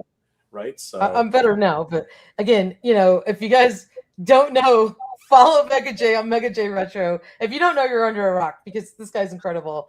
And if you collect toys, you got to know about Mega J. Like, come on. So follow Mega J Retro. Follow Danny Green Collects. Go to the El Dragoon Kickstarter page. Go to the Flip War Champions of Neferity Kickstarter page. Check out Wave 2.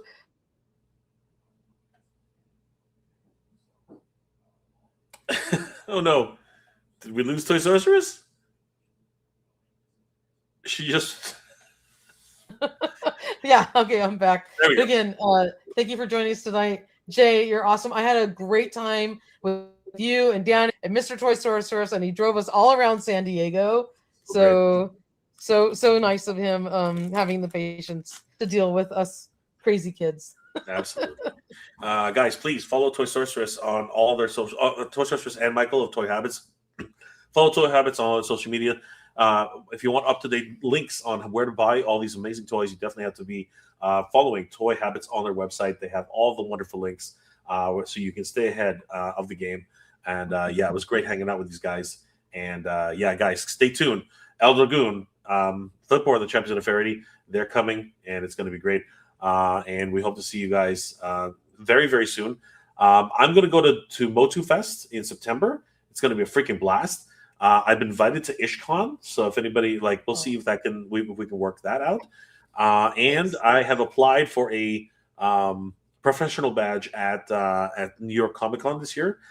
It's going to be nuts, but fingers crossed. Maybe I'll get one. Michael might go, right? I think Michael, you already have a press badge, I think. Oh, so okay. I know Michael I'm might not go. going, but he may go.